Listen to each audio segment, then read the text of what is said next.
This is totally normal intro for Enter Tournament of Champions podcast. This is the only podcast out there, and the only people out there on the internet, surely, that put their favorites in across all mediums of entertainment, which is movies, television. I guess this one's applicable to television somewhat, and music. And we list out our 10, and then we create a little tournament out of it, a friendly little debating tournament out of it, and we're the only people that do it on the internet, and nobody does this on Twitter. Nobody's done a Disney versus Pixar thing. None of that's ever happened. Yeah, we created the bracket, and you're welcome. Okay, you're welcome. You're welcome, America. That's the name of this podcast from now on. Is You're Welcome, America. What's that one about? That's the one about tournament stuff. Oh, yeah, right. They're like, oh, I thought it'd be about Trump. Is it just tournaments? Is it just like which kind of bald eagle's the best, or what? Like. Bald eagles what is kind shit, of firecrackers they fire off on 4th of July? Mm-hmm. Yeah, we just have a tournament of the best firework. Yeah. Oh my god! I did another snake last night. It was riveting. Oh it's all man! around here. So this week, I guess you could still do the impression of the Southern guy, because this week we are doing our favorite all-time pro wrestlers. Oh, yeah. I don't. What's the connection between Southern and West wrestling? I don't get that. I like them Godwins. Those Godwins with the pig and the hillbilly Jim. Hey, you think the Hardy Boys are the same ones that was in them books with them words in it that I read? Is that just them all grown up wearing tights and shit? You didn't read those. Mom and Dad read those to you. Got a raging clue right now. Sorry, that's a South Park reference. I'm not... Oh my god. Raging clue. I think I'm getting a raging clue over here. Oh shit. I am so hyped about this one because I still actively watch wrestling. I think I might be the only one. I mean, I send you guys clips and stuff, but I tell you what's up. I watch them. When we it's indulge from the periphery. Yeah. Right. We live vicariously through you, and we catch glimpses when it seems right. Yeah. In related news to wrestling, there's a clip that's kind of going viral, at least on Reddit and Twitter and stuff, of Ronda Rousey being interviewed, and it is so fucking funny because it gets so awkward, and she totally misunderstands his question. Oh no, I can't handle that. It's so funny because he says. He kind of starts off with a question like he misheard something she said. She never said she would never fight again in MMA or UFC. She just made the change to WWE, much like Brock Lesnar did, and he'll probably fight in MMA, UFC specifically again. And he was like, "When did you make that decision that I'm never fighting again?" And she just went, "I never said that." And he goes, "Oh, so you're saying you would go back in time and fight?" And what? she goes, you really want to ask me if I can go back in time? She totally misunderstood what he was saying. That's kind of a stupid thing for him to say too. Like, I don't even understand that. He was trying to say like over time and fight. Yeah, he was trying to say like He's over time. Back in time. Like, would you go back? I get what he's saying, time. but like in the moment, back in time. He didn't say it with a pause or a comma. No, right. That's fucking great. And even though he tried to clarify, he was like, no. Back in time, he still used the same phrase. Time, you would go back and fight. Yeah. And she was still like, I don't have the ability to go back in time, so I'm not going to do that. This is so fucking unreal. Oh my god. You'll have to watch the clip, everybody. Seriously. Okay, yeah, I definitely I hope watch that's that. her character. She's just kind of really strong but kind of stupid. Like that'd be a fun character. Listen, I don't understand what you're saying right now, but I'm about to bust your face open. I assume what you just said was insulting, therefore your arm's broken. She's like Drax. Yeah, exactly. Which is an appropriate everything reference. is literal, and she can't she can't understand. Nothing gets over my head. I can't. Of course, my reflexes are too quick.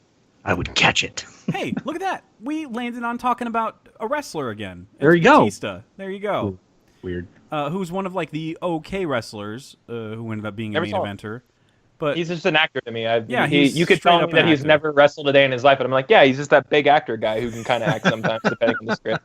It's very surprising because when he was like, "I'm going to be an actor," I was like, "No, that's not the guy that you watched on wrestling and went, he could be good in movies." Right, and then, he's going to be the next Rock, and guess what? He's not quite there, Like, No. he's fucking Guardians of the. I mean, like, No, that's he's big, solid though. man. Like when he gets cast, you're like, yeah, okay. It's not He's like my offensive favorite. now. He's the biggest disappointment of Skyfall to me. Not because like he's disappointing. I was just like, oh, he was so cool. I wanted to see him more, but like Yeah. they underutilized him. And he said one word at the end. He just went shit or whatever. Yeah, it's perfect. Yeah. Spoilers on Spectre, I guess. Yeah, he totally dies. Sorry. Yeah, oh sorry. man, The bad guy henchman dies in that movie. Who would have thought? He becomes a new I've fallen Bond. asleep watching that movie 3 times, so I'm Not probably very never good, so. never gonna get to the end of it. Don't worry about it. I don't blame you one iota. You don't owe it to anybody. Trust me, because that. Oh my god, that movie's so bad to me. I know people are like, "Come on, man, it's not that bad." I'm like, it's about as bad as I think it is. So. No, I'm right in my head. I know I'm. Yeah, correct. no, I'm totally right on this totally subjective thing that I'm standing my ground on. So, yeah. Oh shit. So the way this episode, or I guess all of our episodes now work, is we each of us list out our top 10s very quickly, and then we make a 16-seeded tournament out of it. We may have enough differences to make 16 out of this. I don't know. You guys might have more Attitude Era stars and maybe some WCW ones. I know JD watched WCW. Yeah, when it was a little competing bit. with Raw. Enough to know who they are, like the bigger names and stuff. I know the bigger names in WCW for sure, so I shouldn't be a lot. The Macho Man Randy Savage. That was really good. I can't do it when he shouts though, because you gotta do the chill. Oh, yeah. Randy Savage is chill. Like my favorite Skyrim mod is the one where the dragons like. Oh my god. Oh my Yeah. god, I've seen That's that. my favorite I've thing. seen that. The sky is the exactly. Have Oh you my guys God. seen the videos of only wrestlers like backstage interviews taking breaths? Because they take such big breaths because they're always screaming everything. Oh, Randy Savage is No. the most hilarious one. It's literally just they cut out every time they say a word, and it's just Yeah. Yep, I've seen that. I've it's seen that so video. Yeah. fucking funny. I laugh uncontrollably every time. And Randy Savage is, and Ultimate Warrior too, especially because he goes, he's always like ready to take a big breath and just go, "Whoa, Ultimate Warrior!" And it's just so fucking loud and obnoxious, and I don't know why it's funny. Have you seen that video where like The Rock, like all of his words are like distorted and re-looped and everything like that, so he's just No. making noises? Oh my god, it's so hilarious. I'll try and find it. Okay, I love dumb videos, man. Send it my way for sure. It's so ridiculous. wow. I love those. So now when I see Randy Savage's like old classic '80s face with the sunglasses, I just think of him fucking breathing heavy, and it makes me laugh. It's awesome. I can't. It's so fucking funny. It's so dumb. I love it.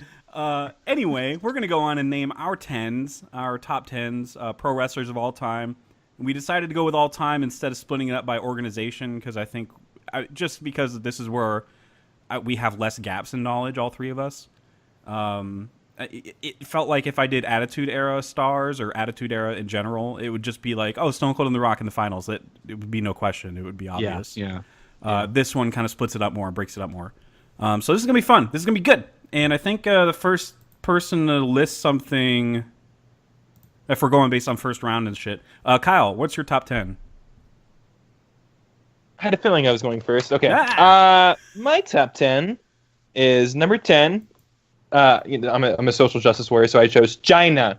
Obviously. Sorry. 9. China. I just want to get out in front of it. I want to be transparent about it, you know. My number 9, Edge. My number 8, Oh, Triple H. I'm sorry. I missed. Number 7. I actually put Rich Flair here. Rich. Hey, But that's his what name is Rick Ric is Flair, short so for. I'm sorry. 6, Chris Jericho. 5, Oh, Shawn nice. Michaels. Okay. Yep, 5, Shawn Michaels. 4, The Undertaker. Number 3, Mick Foley. Number 2, The Rock. Number 1, Stone Cold Steve Austin. 316. Nice. Oh, hell yeah. All right. Wait, so number 2 was The Rock? Number 2 is The Rock, yeah. Okay. Stone Cold. And I did find that video, guys, and I did just share it. And Oh, yes. I you know what? can't wait. It's All right. so good. All right, now we're introducing all this shit. Like, that Ronda clip's going to be a week old by the time this is out. And we are doing this in the spirit of WrestleMania, everybody. So if you have 7 hours to spare or whatever on Sunday, April... April. I don't know what day it is anymore. The 8th, I think. Yeah, watch WrestleMania. It's gonna be fun. That's where all the stars come out, and Ronda Rousey could embarrass herself in the ring. I don't know. Dude, it could happen. It and could I happen. I love the idea that like they're trying to be like, yeah, Stephanie McMahon's she can wrestle. I'm like, Oh my when God. does that ever happen? They just had a video package last night of like Stephanie and Triple H talking about training, and she's like, I grew up in this business. I'm a McMahon. She's going to embarrass herself. And I'm like, you've never been taken seriously. You've never wrestled. Like, don't even with me right now. Like, you've won like a title the time once, that but... I was watching would have been the time that you were like wrestling, and you were too busy getting punched and slapped by all the male wrestlers when I was okay back then. So trust me, yes, you weren't wrestling. I know. Shit.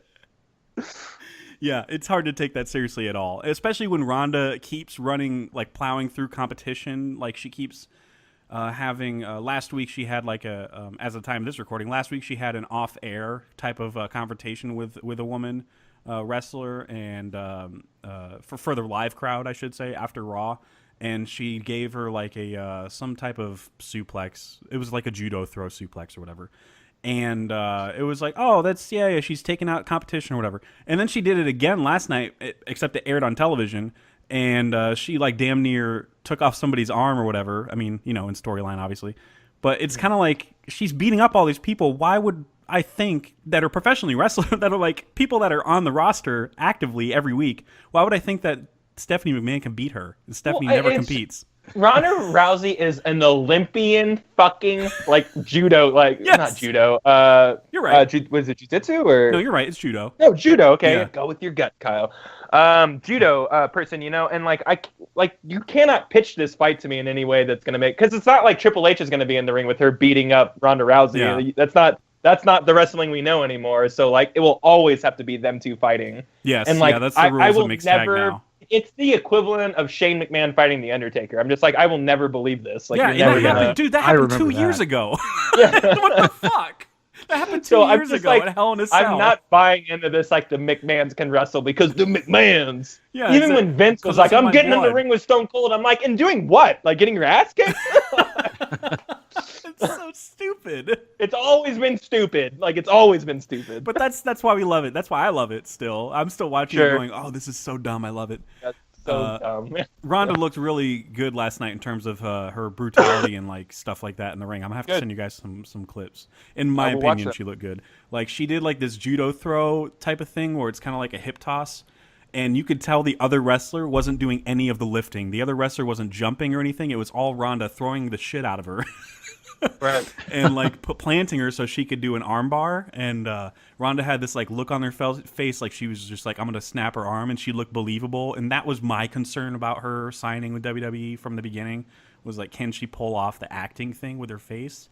And I fucking believed her, man. I was like, oh, she's gonna go off, she's gonna break this girl's arm or whatever. We all know it's acting, come on, people. But yeah, she like convinced me, like, you know, and she has potential, man. There's the ceiling is very high for her, you know, and at the same time, if it goes poorly at WrestleMania, you got to do a bounce back. You're gonna have to bounce back really quickly. Right. And I think WrestleMania is going to be her real big make or break moment here. Yeah, big time. And unfortunately, she's going to be in the ring with Stephanie McMahon. I just don't know but that performance is going to be good to begin with. You know, like you don't have much to work off of there. So unfortunately, not. Yeah, man, she's got an uphill battle. I just hope that she doesn't quit after like the first signs of like the crowd rejecting her, because that's the business. Yeah, and we know that like she doesn't.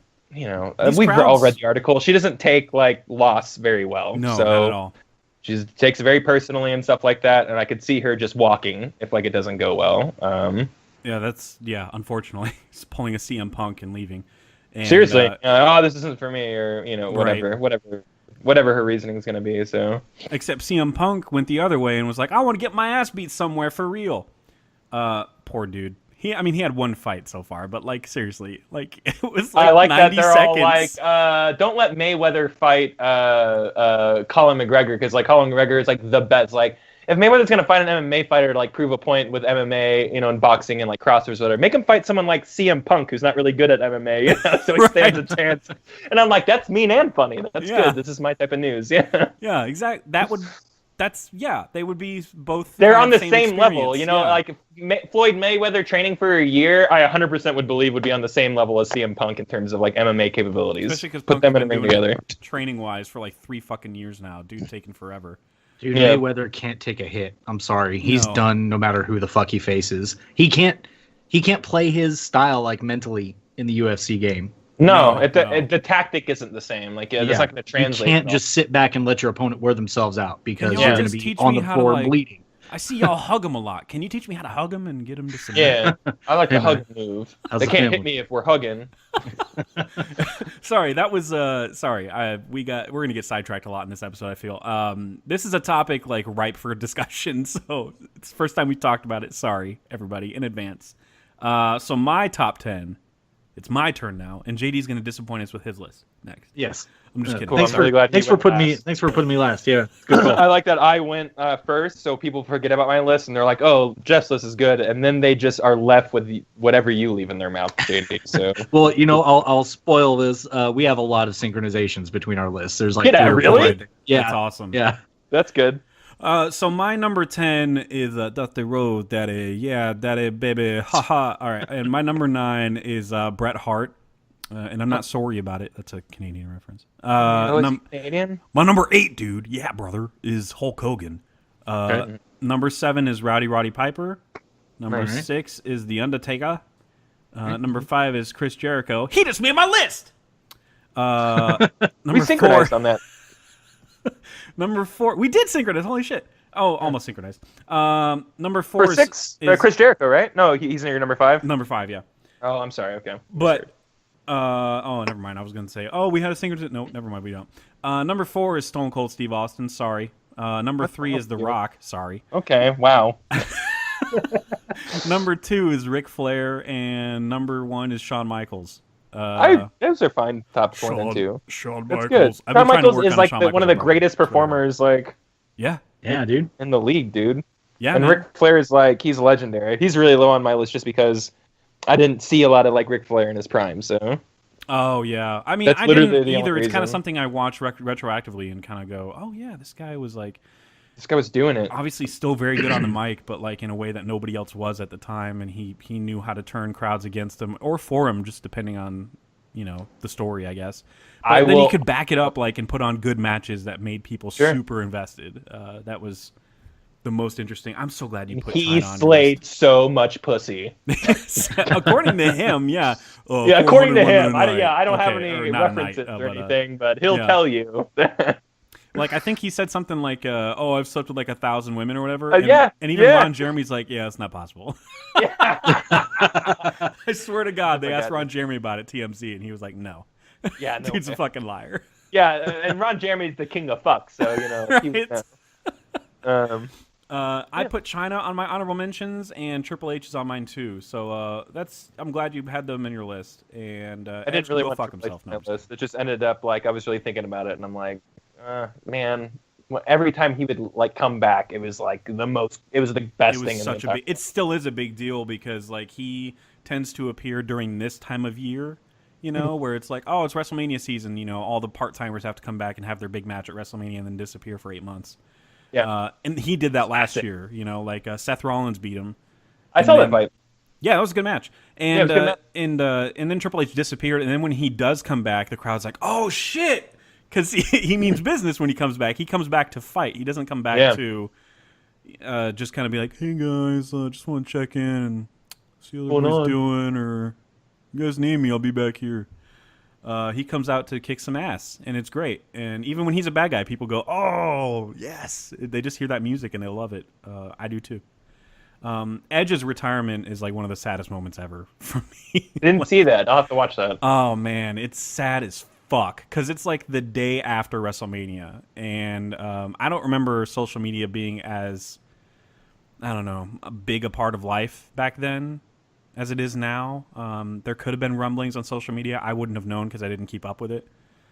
So when the commentators were like, "Is Edge going to retire? Stay tuned after the break." I was like, what the fuck are they talking about? I was so confused because all I did was watch WrestleMania. And this was like when I only watched WrestleMania and like the night after on Raw. Because the night after on Raw is an event in itself too.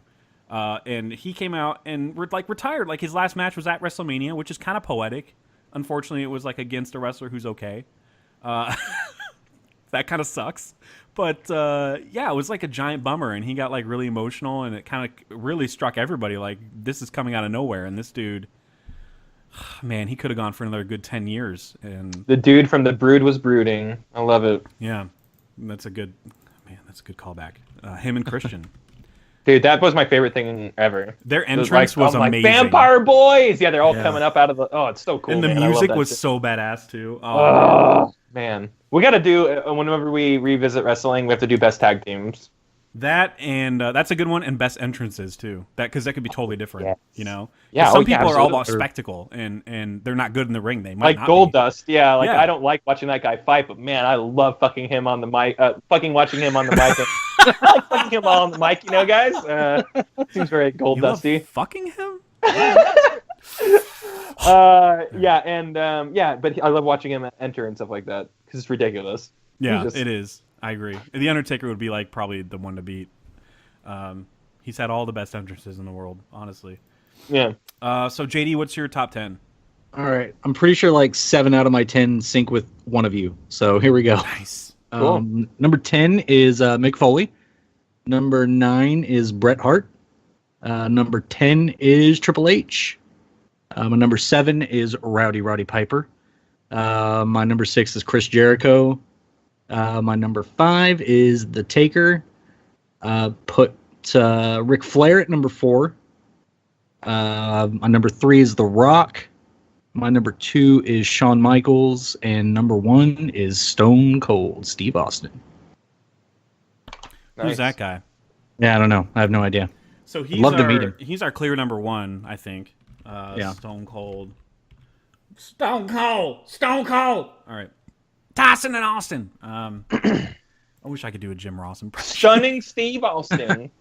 Oh my God! Remember that shit? Oh Yeah, man, I do. With Ted DiBiase, and then okay, have you watched the It's like a.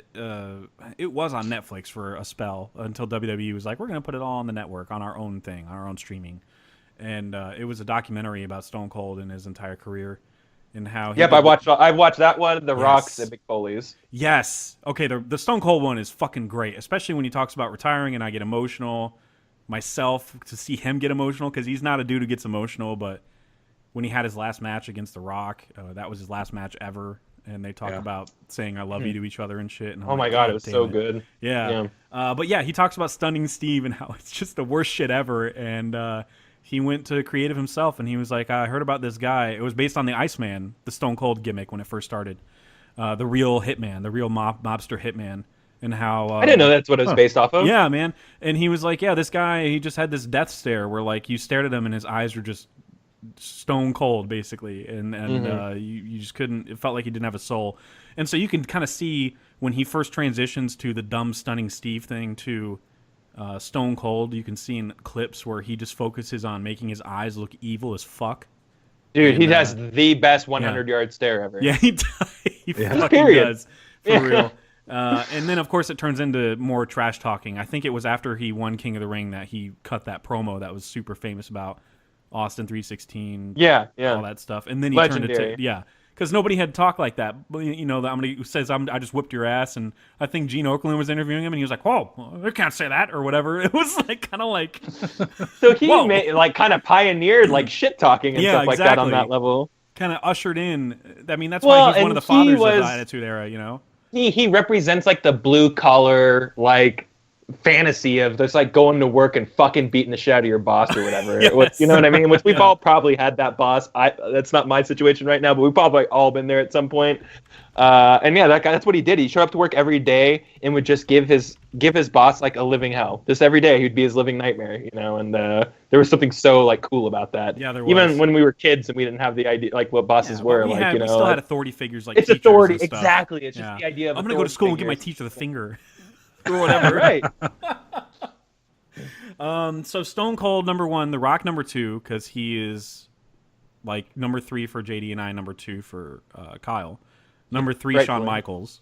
Yeah, cool. Makes Sure, sense. Fuck. Taker? Rick Where's Ric Flair for JD's got? I have Ric Flair him at kinda high? 4. Yeah, put Ric Flair. He's in your top. Put He's Ric my Flair number. next. He's my number dose. Yeah, cool. Flair next. Woo! I will watch that video every time it comes on my newsfeed, like Oh, when they're doing the woo battle or Ric whatever. Flair wooing off with Every somebody. single time. Specifically the one where like they're wooing back and forth at each other. like the guy's doing an impression of him at him. yeah, exactly. And it's a great impression, by the way. That was Jay Lethal, who's I don't know, he hasn't really done much else on the scene. Apologies to Jay Lethal if you're listening to this. I don't know what type of free time he has. I wonder if I was tagged at a podcast or something. That's a great segment, and he has to be like super proud that like, oh cool, I went viral in a segment. That's cool. That's awesome. And he used to do like he turned his character into like a Randy Savage type thing, and he did a great impression of Randy Savage, but it was kind of like that's all he was. Yeah.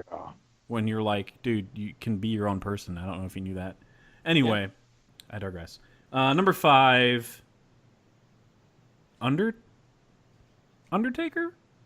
Yeah, I've got him at 5. Yeah. I got him at 6. Kyle has him at 4. Yeah, that makes sense. Yeah. Yeah. And then Jericho next. Come on, Is baby! that All right. 5 and 6. 5 and 6 for us. Yeah, Jericho makes sense. JD and I have Piper. Triple H? Where's Triple H for JD? I got him at 8. Yeah. You got him I at have him 8. at 8 as well. I guess, I mean, if we're doing that, Jeff then Bezos. we could just do Piper next, since JD Do and Piper I have him then higher. Triple H. And then Yeah. Triple Yeah. H. That's what William Regal called him.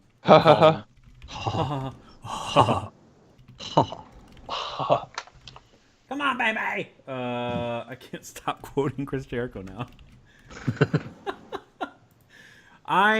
Speaking of wrestlers, everybody, WWF No Mercy 64 still holds up. Go play that shit. It's really fun. I pray every day that that's just going to get remade just as it was with Yeah, like same better frame controls. rate, sick Yes. ass like just exactly as it was, you know. Right. It's never going to happen, but like every time like some like unknown studio goes, "Hey, we're rebooting a really awesome classic game that everyone's going to love." I'm like, "This is it, guys. It's fucking No Mercy." Like it's going to appease literally 12 people in the world, but here it is. I'm gonna go Mick That Foley. game is so outrageously popular in the wrestling community. Like Yeah. that's literally everybody's favorite wrestling game. So Mick Foley. I'm going Mick Foley next. Number 9. Since both of you guys had him, and Sweet. Kyle, you had him like way higher. Way but, high. Yeah, I guess I should have put him higher. Fuck it, who Yep. cares? So number 10 is, I guess, Bret Hart's a commonality. So we can Bert. I like Bret. He's in my on men. So yeah, do that. Bret, the Hitman Hart. Excellence of execution. Number 11. Sorry for talking away from my mic. Everybody listening going, these are not professional podcasters, and I agree. I totally agree. Yeah, I don't know why you think That you is accurate. got that. Should we go? I know he like had like a whole racist thing from a sex tape that nobody was supposed to see. Should we go with Hogan or? Yeah, Okay. Yeah, sure. put Hogan on. For the guess. legacy, you know. Yeah, Yeah. legacy for sure. Dude, don't even play with me whenever Standing Next to a Mountain starts playing and like you're like, oh, Yeah. no, I'm not into this. Yeah. You're into it and you're Yeah. excited every time. So. Even when I hear his WWF, his old theme, which he used when he came back, like at a certain point later in his career, and it's that really dumb, corny song, "I am a real American." It's so fucking funny. I love it so Yeah. much. Oh man. Anyway, Hogan, Edge. Yeah, it's just cool. Yeah, Edge. Edge is good. Man, these He's are like, only- a lot he of has these are like a matchups we've record- seen actually. He's had like a record-breaking amount of like title holdings, right? Isn't Yeah. that? Yeah, I his mean, I thing? think he's a Grand Slam champion, which is like all the titles. Wow, Like, you've that's held amazing. them at least one time. That's not amazing. simultaneously, but like Of course, across yeah. your career. That'd be a really boring arc. Yeah. Like, one guy owns all the belts, you know? It's just every single match is someone fighting him. He's just tired all the time, you know? We can go Dusty Rhodes, Daddy, yeah. Dusty Rhodes, and then China. China. And that leaves 2 open spots, 15 and 16. Mm. And I mean, I have honorable mentions. I've got some on men's. Kurt Angle? Should we just list them and see commonalities? Yeah, sure. Curtmalities? Kyle, did you go first? Go ahead and list some of yours. Sure. I have Rob Van Dam. I did do the thumbs on my head thing while saying that. Yes. Kane. Lita? Trish Stratus. Nice. Jiff Hardy. And It's just Jeff. the before-mentioned Goldust, literally just for his entrance and his mic stuff. So Oh, nice. and Cool. it's just over. Yeah, I just like Goldust. I don't know why. I forgot to put Booker T on here. He was always great too. Yeah, Booker T's good. Yeah. Sucker. I like Hardcore Holly. Also, I'm a Hardcore Holly fan. Oh, nice. I had some new blood. I had in there AJ Styles, CM Punk, Daniel Bryan. I guess CM Punk's not new blood anymore. He's retired from wrestling, but those guys, give them a few more years, they'll be like in the top 10 conversation probably. Brock Lesnar is one of mine. Eddie Guerrero. I like it. Jake the Snake Roberts, Kurt Angle, of course. And Randy Savage. Oh, yeah. But I wouldn't mind Kurt. Let's hear JD's list. Okay. Let's see if he's got any on men. Let's see here. So like Eddie Guerrero is an on men for me for Nice. sure. Edge, but he's already on our list or in the tournament. Sting was an on men for me. That's a good one. Okay. Fuck Just yeah. based on, dude, his whole fucking image is just fucking cool. Even when I should go back Put and look Sting at his in. shit. Just for legacy. I think he should get a Hogan pass. Yeah, Okay. me too. Fuck yeah, man. I love Sting. I probably should have put him in all over about Hogan, the honestly, theatrics. I don't think I have anybody else that y'all haven't named already. Savage would be an on men for me just because he's fucking funny as shit. But So Yeah. the last one, Sting, I went at 15. 16 can either be Savage or Angle. Let's do Angle. Okay. cool. He does the same theme. Even though he's a good guy, he comes out and everybody chants, "You suck." It's like, dude, you're a good guy. What's But happening? do people like him now? Yeah, or- yeah, he's a good guy. He's the Raw general manager or whatever, like a fake authority figure. But people still say you suck or Yeah, whatever? it's part of the theme song, and he like kind of encourages it, like, you suck, haha, you guys. I'm sure he'll turn eventually because he's probably going to be in this. He's too good of a Back in heel. WWE Like, he's for the too long easy to haul. hate, you know? Yeah. Like, he's got that, like, face. Yeah, he's a great good guy and an even better bad guy. Is Like, he really a good yeah. guy? Yeah, dude, he's Okay, great. cool. Yeah, I'm into that. especially like after he shaved his head and he lost that. I guess it was a hair versus hair match with Edge, and he lost his. They shaved his head or whatever, and he wore this fake wig for several months until. I feel like I somebody- remember that. Yeah, I it feel was like I so remember funny that match. because the it's hair a versus hair comically match. bad wig with like headgear. And amazing. when he lost that though and started taking things a little more like seriously, at least in terms of his character, he started wearing a mouth guard and calling himself the Wrestling Machine and just beating the shit out of people, and it was highly enjoyable. I think that was around the time he would wrestle like Brock Lesnar when Brock first started, like first couple of years Brock was there. Anyway, Kurt Angle's a great choice. Olympic frickin' gold medalist with a broken frickin' neck. So, yeah, it's about the three Cool. eyes. Integrity, intelligence, and insomnia. I don't know the third one. What is the third one? I have I remember no the idea. three eyes, though. I don't remember the third one. Integrity, intelligence, and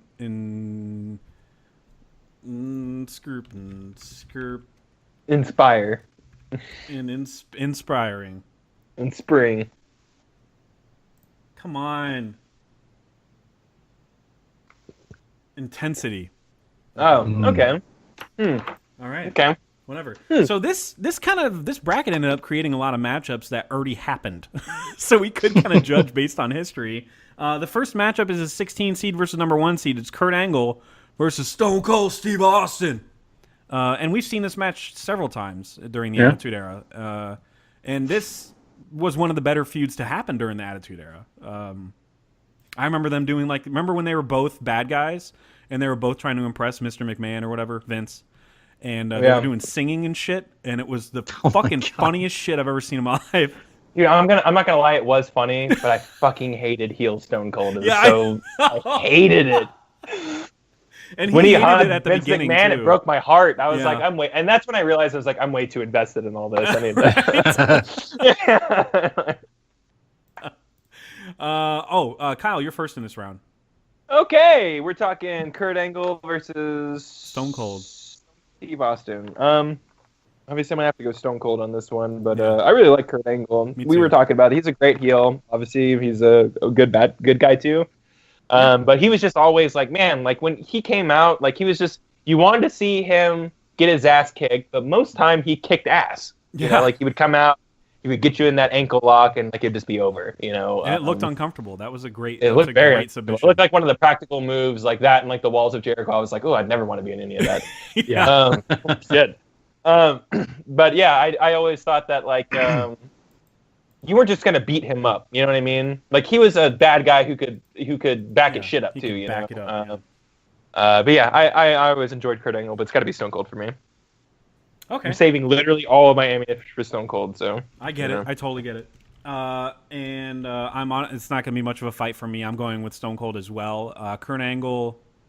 It's great to see that he's still able to compete. Like he's competing. He's Ronda Rousey's tag team partner for this WrestleMania, and he can still go. So that's really enjoyable to see that. Well, and him and Triple H are from like the same era. Yeah, so, you know, and they're fighting each other. It's not like again. a young guy fighting and or a new guy fighting an old guy. It's like this feels like appropriate. You know? And those guys had a great feud too, especially involving Stephanie in the Attitude Era. It was like later years when like The Rock and Stone Cold were gone. It was all about Kurt Angle and Triple H. Kurt Angle's a great character though. Like even when he first started, he was super fucking corny. Eat your Wheaties character. Yeah, right. But like, I just loved that he always wore his gold medals. And he would kiss them and hold them. It was just so hilarious to me. Like, who the fuck is this guy? Yeah. And he would always grab the mic and give a fake inspirational speech that was just so on the nose and horrible, and the crowd hated it. I mean, it was on purpose. Like he's supposed to be a bad guy. It was just such a great character, and I liked seeing like these characters, these people that are real people, no less, but they're characters that like evolve. You know, they don't just stay the same.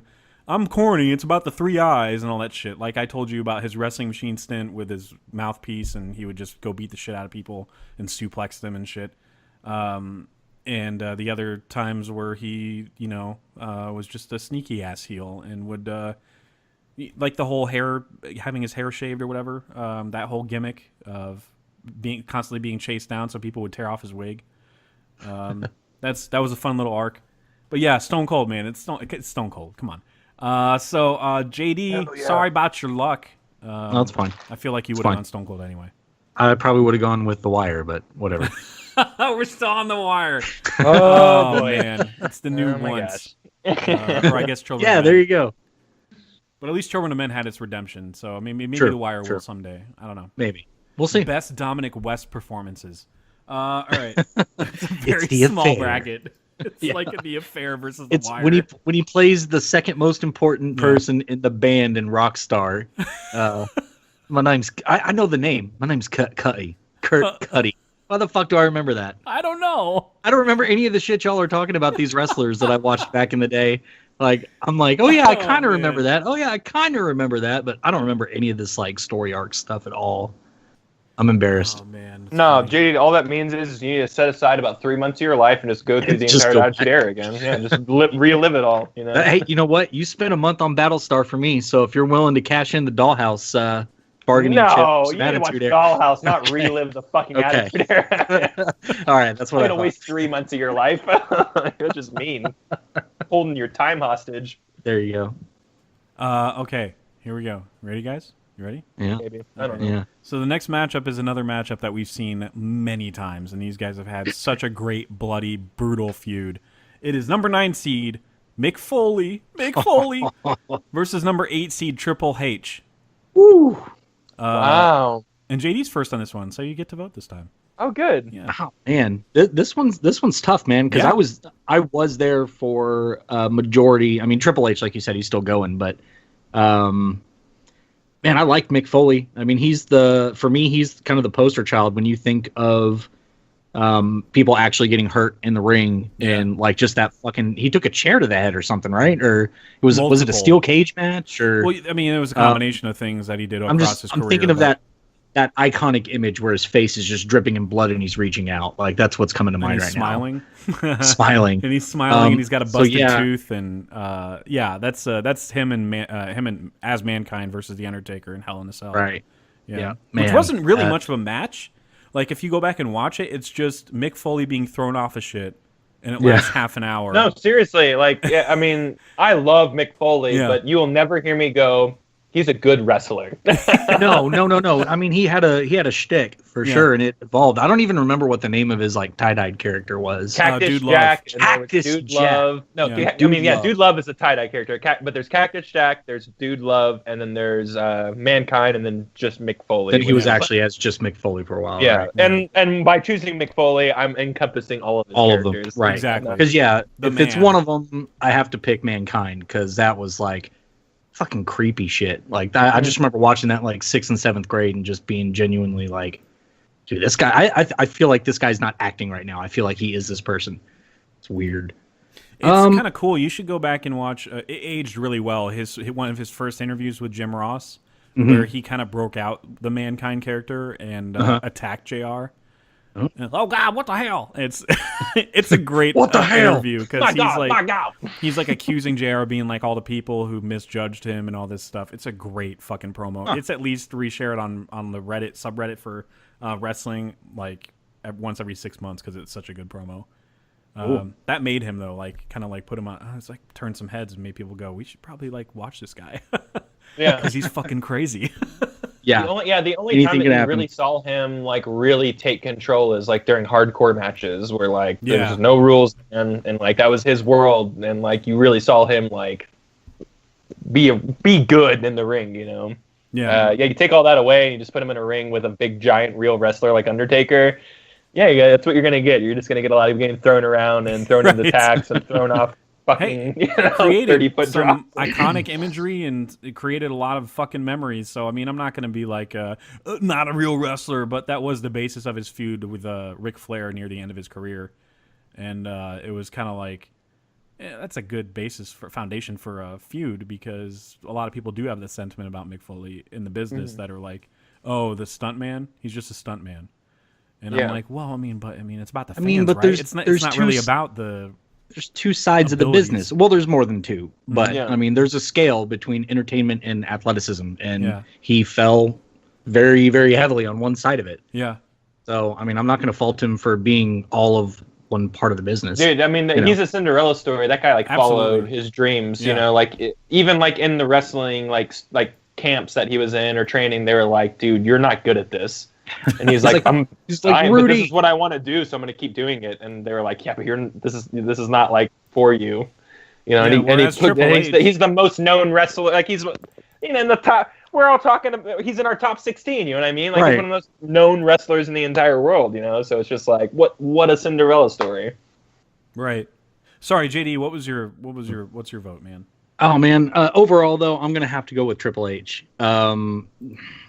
And it's by the slimmest. It's by the slimmest of margins, really. But Triple H is. I mean, he's been in the business for almost 20 plus years. Yeah. He's still relevant. So, probably just based on the overall bigger career, I'll go with that. But man, Mankind and Mick Foley's, various entities were entertaining as shit when you got him in the right match. So, not an easy pick, but I'll go with Triple H. Kyle, you're next. It's like an insanely easy pick for me. It's Mick Foley for all the things that I just said. Like that guy was willing to do things that no other wrestler was willing to do just for entertainment. And I don't know if they were giving him extra money, to be thrown off all this stuff or whatever. Like I don't know what the hazard pay is for that type of stunt or whatever. But he was willing to do any of it, Even like what was the other move that he did to the Giant? Like what was that big match that he first fought with that like Giant guy when he was Cactus Jack? Bader, was that what it was? I don't know, man. Was it at another go- organization, maybe? Like I'm pretty sure it was, yeah. And like ECW he or something? jumped out of the ring and like I think he like flying headbutted someone or something like that, and it was just like fucking really devastating. I'm probably butchering the story or whatever, Yeah. but like man, he's just ever since he's been in the game, he's been like willing to go above and beyond and like do things, throw himself like into dangerous situations, and like the guy's not a fit guy, you know what I mean? No. Like he's not. It's not like his body's gonna like withstand a lot of this stuff, but he does it anyways, And it's just And he I knew think that Yeah. I think heart and character are just as important as wrestling, Yeah. And he has both of those things, probably more so than like anybody else on this list. So And I think Triple H, and it's kind of funny that Triple H, over the history of his career, at the very beginning when he first joined WWF, was the one to take the brunt of the punishment whenever I don't know if you guys remember when Kevin Nash and Scott Hall left WWF. They were Diesel and Razor Ramon, and they left for WCW. Oh yeah. The story is that like their last day with WWF. And there's footage of it. Triple H, Shawn Michaels, Kevin Nash, Scott Hall, and I think there may have been the 1, 2, 3 kid. Six Pac or whatever you want to call him, X-Pac. X-Pac. Yeah. He was in there too, I think. And they all just like they're all different characters. They're all bad guys, good guys mixed together, but they're like hugging in the middle of the ring and like saying goodbye to each other in front of the fans. And that's like a big no-no because you're breaking the storyline rules. Yeah, right. They don't really care about that as much now. This is like the reality era where you kind of blend a bit of reality and story when you tell your stories now with these characters. But back then that was a huge no-no. But are you gonna punish Shawn Michaels, the face of your company? Are you gonna punish? Yeah, right. Are you gonna punish the guys that left? You can't do that. They're leaving. So Yeah, Triple what are you H gonna do? took the brunt of the punishment when like he started just getting losses back to back on pay-per-views and TV shows and shit. But for him to come out the other end, like pretty much the guy that could be in charge of the company, yeah. Like, yeah, I mean, like, it's not like he just came out the other end like world champion. Yeah. He owns the company. It's pretty crazy. And I think it's also his appearance and general demeanor and stuff. I think he's the epitome of what the establishment looks for in a pro wrestler. And it's kind of an underdog versus like it's David Goliath's story in this matchup. So I'm gonna go with the underdog. I'm gonna go with Mick Foley on this one. Damn. Yeah, because someone chose all the things that Kyle spoke of in regards to heart and character, and that being a big part of why you voted for him, and that's why I'm voting for him too. But yeah, I mean Triple H is kind of like, when you look at him, especially when he first started in the business, because I've seen his documentary stuff too, and it's like that's exactly what they look for. You know what I mean? It's a guy you pick out of a program and go, "That's a main event star right there." Was his Mick family Foley is involved in the totally not business? that. No, they Okay. weren't. Yeah, no, he jumped in on his own. His signature move early on was called the pedigree. It I remember still is, that. yeah. And so I didn't know if like he had like family history with that No, or that whatever. came from him. His character, his first character when he came on WWF was a snobbish dude by the name of Hunter Hearst Helmsley. Like he looked down his nose at you and everybody around him, and he dressed all fancy, kind of like he played polo in his spare time I forgot or something. that was part of his character. Yeah. It is part of the character, but A it's fancy boy. Yeah, fancy boy. Hello. So they call it the pedigree because he's got that type of pedigree where he's just I got you. whatever. I got you. It kind of meant to go along with it, but now when you see the move, you can't help but go. That's the pedigree. You know. Yeah. It's kind of crazy how those moves kind of span over the course of several different arcs for a character. Yeah. Like you can't like it's at one point it used to be called the poopy butt or whatever, and you got to keep calling it that now because it's stuck. Anyway, Mick Foley, the underdog, is going through. That's cool. That's I don't care a bit. That's awesome. Yes. You guys tricked me into voting for Mick. I'm just kidding. So the next matchup is another historic feud. Let's try to summarize it in like a minute. Number 13 is Dusty Rhodes Daddy versus number 4 seed Ric Flair. These two had quite the feud in the early, like before we were even born, era of wrestling. They led the charge basically at the NWA before it was turned into WCW and all that shit or whatever. But yeah, Dusty Rhodes was like the working man, right? The everyman. He made my list because it's kind of like a Mick Foley reason of making a list where like you look at him and you're like, he's not a wrestler, fuck off. But then he talks and you're like, yeah, this guy he's got that Hard Times promo. I don't know if you guys have seen that. It's really old, but it still holds up, talking about hard times for putting food on the table for his kids and stuff. Whereas Ric Flair, and he's comparing himself to Ric Flair, who was kind of gifted everything and can afford everything. He's like the white collar guy. So it was like this groundbreaking feud for the time before WWF kind of came into relevance, really. They were starting to, but yeah, this is a historic feud, man. I mean, it's kind of a no-brainer, though. Ric Flair. Yeah. I just had to give them a little bit of a brief summary because they've created some real passion from fans in their feud.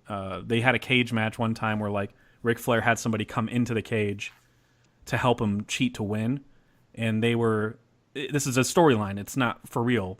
They were breaking Dusty Rhodes' like arm or something in the story, and the fans, they don't know this shit because they don't know, the internet didn't exist yet. You know, they don't know that it's not real.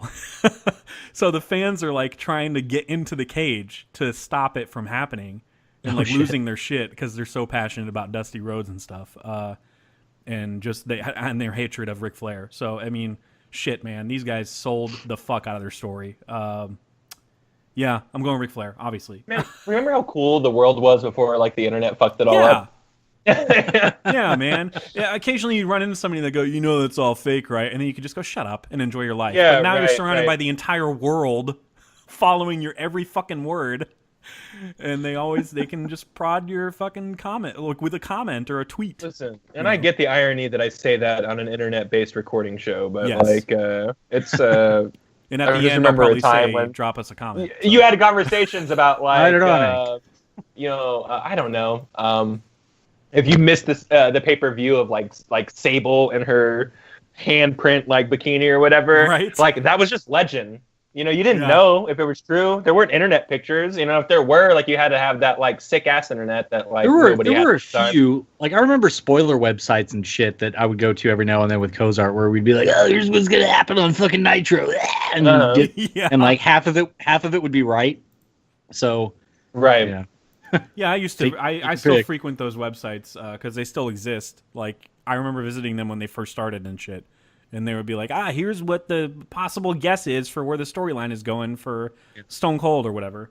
They're wrong a lot of the times, but that's part of the fun, is speculating together.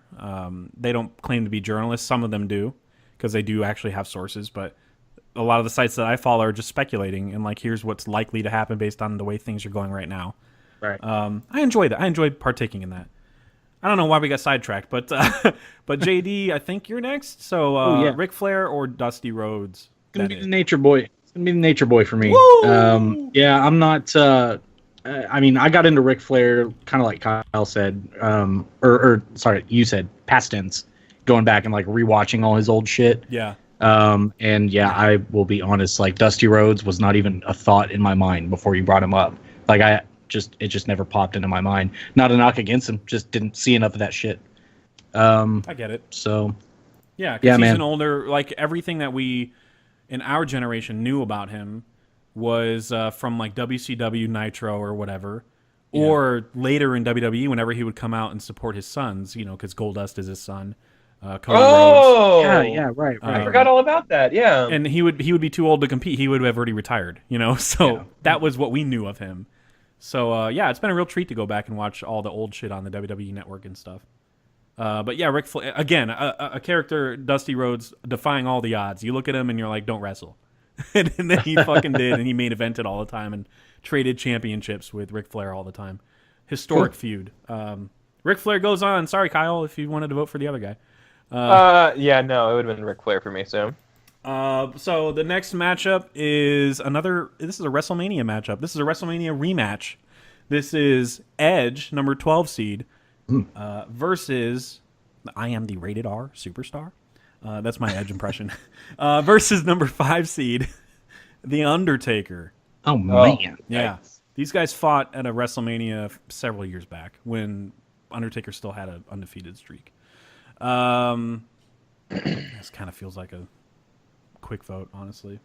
Yeah. Because these guys had a long feud on, I think it was just SmackDown or whatever, and it was enjoyable, but it wasn't necessarily something that you're like, you gotta fucking watch what they're doing on this, and they had a great match at WrestleMania and stuff, because Edge is a fucking workhorse. That's the type of guy you put in a ring with somebody when you want them to look good. And Undertaker, he just backs up everything, like all the theatrics. You're like, this guy's just gonna be a waste of time in the ring, There's no way he's gonna back this up with this slow moving bullshit. And he's so good in the ring. And they just, oh man, their match at WrestleMania is great, and I'm so glad it closed the show that year. Anyway, I feel like Undertaker is the kind of like the obvious vote. So Kyle, Yeah, it's gonna be Taker for me. Okay. I like Edge a lot. Again, the Brood Crew. I know it's not their real name, but that's Let's call him I that. really like that whole shtick. It was cool. And Edge is awesome, man. He kind of like stood the test of time, and it's like when you think of him, you're like, oh, he's kind of like a secondary man, but like Yeah. he's owned every belt. So like, how much of a secondary man was he? You know? Right. So Exactly. he just, you don't remember him like you do like The Rock or Stone Cold or Shawn Mhm. Michaels, but like, did he hold more titles than all of those guys? I don't know about that. Maybe because they worked more. In terms Yeah, of well, like, and they were always after like the world title, not all the like yeah. stupid little shit, like Right. Right. the littler titles, if you will. So it's European just like, champion. yeah, Yeah. like when you think back on, or at least for me, when I think I'm back on Edge, I'm like, yeah, he was always there, in the background, but really, like he was a star, But it's got to be Undertaker for me. He's the Okay. Taker, man. Come on. And my vote is obviously Specifically the blue jeans wearing motorcycle riding Taker. That's my yeah. favorite. The American right. Badass or Limp Bizkit rolling. No, Oh, thank yeah. you. Don't like song. any of it. Pass. My vote is obviously Undertaker too. Sorry, JD. Oh, you're cool. It's Taker for me too, so okay, it's all cool. good, bruh. I am the Undertaker. Sounds like you gotta pass a little gas there. Oh, open up your coffin before you fart, because it sounds very gassy right now, Taker. Rest. Are your eyes actually rolling back into your head right now when you say that? No.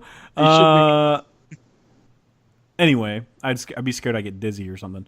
Anyway, the next matchup is a dream matchup. This is why we do the brackets. It's a number 15 seed Sting. For those heart of the fields of gold. Sorry, not the singer.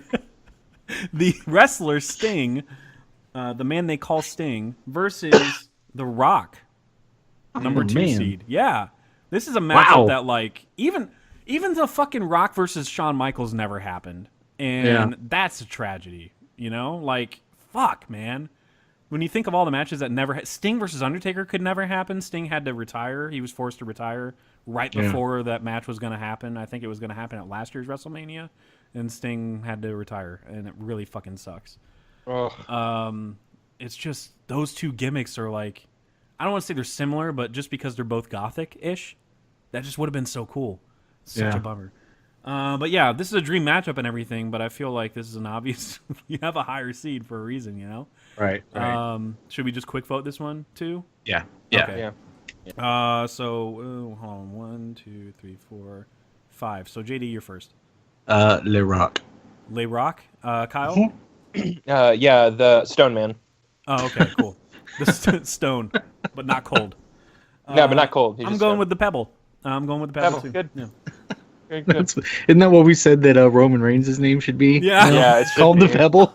Yeah, it should God. be. I think if he's gonna be The Rock's cousin forever, they should Yeah. just Yeah. fucking embrace it. So every major feud he's in, somebody brings it up. I know your pedigree, man. You're part of the Rocks family. And I'm like, can we stop bringing that up just to remind people who he is? Like, couldn't he be somebody outside of that for once? No, I guess not. Okay. But Vince back there backstage is like jerking off to him, going, "He's gotta be huge. He's huge." That's my Vince impression. No, that's a good one. No, he's gonna be huge. Roman Reigns. It's up there with something that you've done for Batman. Something Is or other. One of Nolan's. It's very similar with what you've done for some character from Batman. I can't peg Some it. character from Batman. You can't think of him? I don't know. What's the like it? God damn it! Oh man. Are you sure it's not Liam Neeson? Yeah, it could be Liam Neeson. It could be. Anyway, The Rock moves forward because we know our roles and we're going to shut our mouths. So we're going to move on to This is the People's Podcast. yeah, exactly. But you should just change the name of it because I'm sure that's not taken anywhere. Speaking of taken, anyway, number 10 seed. These guys did have a fight in WCW, by the way. It was okay. Number 10 seed Bret Hart versus number 7 seed Rowdy Roddy Piper. no. Rowdy Roddy Piper. Yeah. These guys are. I mean, Bret Hart's a little more technical in the ring. I feel like they're kind of opposites. Their skill set. Yeah. Who starts this one? This is a little tougher, so I guess we'll have to talk this one out. Hold on. Oh, I start. Okay. I guess I'll go with. I mean, I did rank Roddy Piper higher. I don't know. This is really tough. I guess I'll go with Roddy Piper. He's just one of the best villains to ever exist in this medium, this sport, quote unquote. And really, really memorable. And he, John Carpenter saw that in him too. So, cast him in a movie. There you go. Bret Hart, on occasion, unless he was like given something to be really passionate about, because it didn't come out that often, his personality just kind of bored me, Sorry, I banged the desk, but he, outside of the Attitude Era, when he was really given a chance to shine and start like a feud with Shawn Michaels, who he genuinely hated, which is a great feud, by the way. It just kind of outside of his ring set, his ring capabilities, because he had great matches. Like one of the best matches ever is Bret Hart versus Stone Cold, like period, with Ken Shamrock as a guest referee or whatever. At WrestleMania. And then they did a double turn, and Bret Hart went in as a good guy. Stone Cold went in as a bad guy. And during the match, Bret Hart was so brutal to Stone Cold that Stone Cold came out as a good guy. And Bret Hart was a bad guy. Like, they did a double turn in the middle of the match, and it was fucking brilliant. And this is the one where Stone Cold has, like, so much blood running down his face, and Bret Hart's got him in the sharpshooter, and Stone Cold screaming. It's my all-time, like, favorite match. Yeah, like, seriously. It's a lot of people's all-time favorite top match. 10 favorite matches of all time. Right. It's just, that's an example of, like, top-notch ring psychology. Like, how to tell a story to an audience without having to be showy, It's all about selling it in the ring. It was all the actions. Like, it wasn't like they were cutting a promo in the middle of the match that let everybody know that I'm the good guy and I'm the bad guy now. No, it was telegraphed, like from what was happening in the ring. And they weren't doing flippy shit. It wasn't like showy stuff, It was just more about the storytelling. It was just pure heart, man. Watching Stone Cold not give up, and he just passes out from. That's the one, right, where he's bleeding. And... Yeah, it is. Yeah, that's the one where he passes out, and Ken Shamrock. Then again, Ken Shamrock, because he was the referee, he uses that point to kind of like start his own feud with Bret Hart. That's when he like got physical for the first time in WWF and lifted Bret Hart off of Stone Cold and shoved him out of the ring or whatever. Yeah. Man, that's a very memorable match. And another one is my favorites. I guess I shouldn't even. You know what?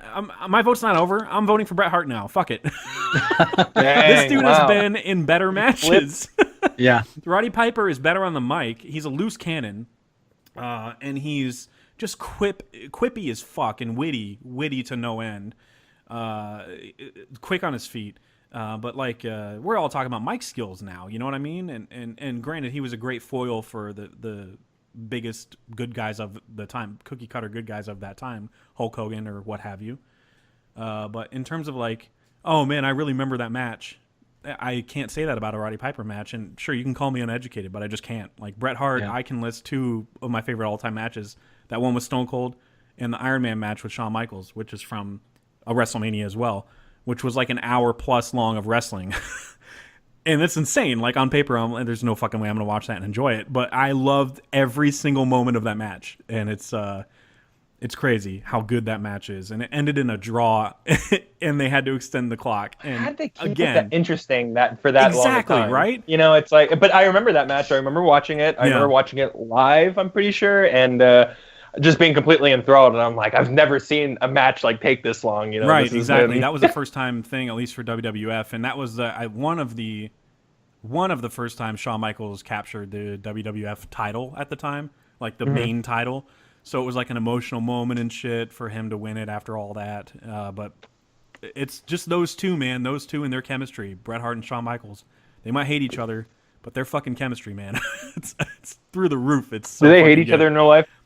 I don't know. There might always be that tension that's there because, when Bret Hart was supposed to leave for WCW, he was supposed to vacate the title the next night after Survivor Series. But then Vince and Shawn in tandem and a bunch of other select few people decided to just ring the bell prematurely and have Shawn get the title, and Bret Hart didn't know anything about it. And he was just like, fuck it. All right, cool. I'm going to destroy the set and leave. There's some theories out there that say that, maybe they were both just kind of in on it because isn't it better for both of them to have this story? Like people are going to watch WWF now because they're like, what the fuck happened over there? and Right. people are going to watch WCW because they want to see what the fuck Bret Hart's going to do over there. So couldn't it have been fucking, I don't know. Anyway, they swear it's not a story. It's totally a legit thing. But yeah, those two just didn't get along because I think for real, like Shawn Michaels claimed to have some injuries or whatever, and Bret Hart was like, "I knew that guy was fucking full of shit." I think there's a documentary, Wrestling with Shadows, and it's following Bret Hart during their Survivor Series thing, the controversy, the screw job, I guess they call it, the Montreal screw job. And yeah, there's a whole documentary about him following around and how much he dislikes Shawn Michaels because he's I forgot what the word is that he calls, it's just snake or something like that. And Shawn Michaels will like lie about injuries to get out of matches with me and stuff like that. And yeah, he just doesn't like the fucking. At the time, he didn't like the guy. I'm sure they buried the hatchet by now because they're all 50 and shit. So yeah, Bret Hart's just put on more iconic matches, my favorite matches, than Roddy Piper. So I guess I'll have to go with Bret Hart. Lower seed, but Bret Hart for me. It's a long way to get there. But JD, what's your vote? Well, man, you just got me going down memory lane with all this Shawn Michaels, Bret Hart shit, and you fucking sold me for sure. Yes. Because I'm thinking about it, and I remember, like you said, Roddy Piper was great. He's a great antagonist on the microphone. Yeah. Because his persona was fucking fantastic. But I mean, dude, I still remember like trying to put my friends in the sharpshooter when we were all doing sleepovers during fucking all the pay-per-views and stuff. Yeah. And true story, if you get somebody in it, kind of fucking hurts a little bit. Yeah. Especially when you're fat. And yeah. So yeah, I think even though I too had him ranked a little bit lower, I mean, I totally forgot that Stone Cold match was a thing. Yeah, dude, that match is incredible. And like as you guys were talking about it, like I see it now. Like I couldn't access it before, but I see it in my head exactly as it was when I watched it live. Right. So yeah, I'm gonna go Bret Hart, man. Fuck you, Roddy Piper. No, I'm kidding. You're still awesome. But yeah, Bret Hart, man. Piper had a cool little arc too, where like he was the main antagonist in early WWF when Hulk Hogan was the face of the WWF. He was the guy to be the asshole. And then when Hogan turned bad guy in WCW and Piper finally joined WCW, Piper was a good guy, but he was like the renegade good guy, like the Stone Cold type of, I'm just going to talk, and people are going to listen and people are going to like what I have to say because I'm fucking smart on the mic. And Hogan's the cowardly heel now. And it was cool to see the shoe on the other foot and stuff. And they didn't, Hogan's just one of those guys that refuses to like lose clean to people because of what it does to his image or whatever. So Roddy never like beat him for a title, never held a world title. He'll probably be like the best wrestler to never hold a world title, honestly. Which is a real fucking shame. Maybe even, I think, did Randy Savage win? No, he might have won a few big titles. But yeah, Roddy Piper will just go down in history as like the guy that never won the big one, and it was such a fucking bummer. Such a bummer. But yeah, he's had some good shit happen. And Kyle, you've seen They Live. I haven't seen it. But, I was gonna say that's literally all I know him from. That's funny. That's awesome. So yeah, good for you, Roddy Piper. You're in that movie. So if I got to choose, it would definitely not be you. I think that's gonna come up in our 1988 movie episode or whatever. Very fun. Our like 10 movie bracket or whatever we're gonna do for that one. I've upped my movie count to like 15. I've seen 15 movies officially now in 1988. I don't love all of them, but I've seen them. So I'm working my way up. There you go. Working my way up. Yep, that's a real song. So the next matchup is it's kind of like these guys were in the same, I say guys, I use that term loosely. These guys were kind of in the same group in the Attitude Era. We have number 14 seed China versus number 3 seed Shawn Michaels. In the current, you know what? This is a no contest because men can't hit women, so we should just move on. Well, back then they could. Yeah, no. When China can beat the shit out of, she can hold her own against any of these dudes. Yeah, China could probably beat up most of these people on this list. So. Right. So physically speaking, yeah, she could probably take Shawn Michaels. Let's be real. She's got like the strength and shit, but whatever. So who's first in this one? I think it's Kyle. Kyle, you're first. I mean, really, I could quick vote this if you guys could. Oh yeah, let's quick vote it then. Yeah. Shawn Michaels. Okay. Yeah. Oh yeah, me too. Shawn Michaels. So that's it. Shawn Michaels moves on. Yep.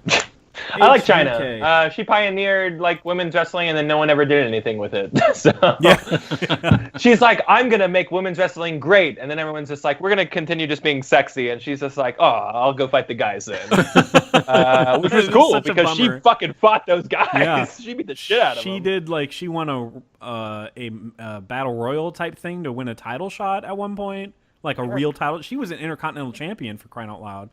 Yeah. With Chris Jericho, like she had that feud going with him. Who we'll get to.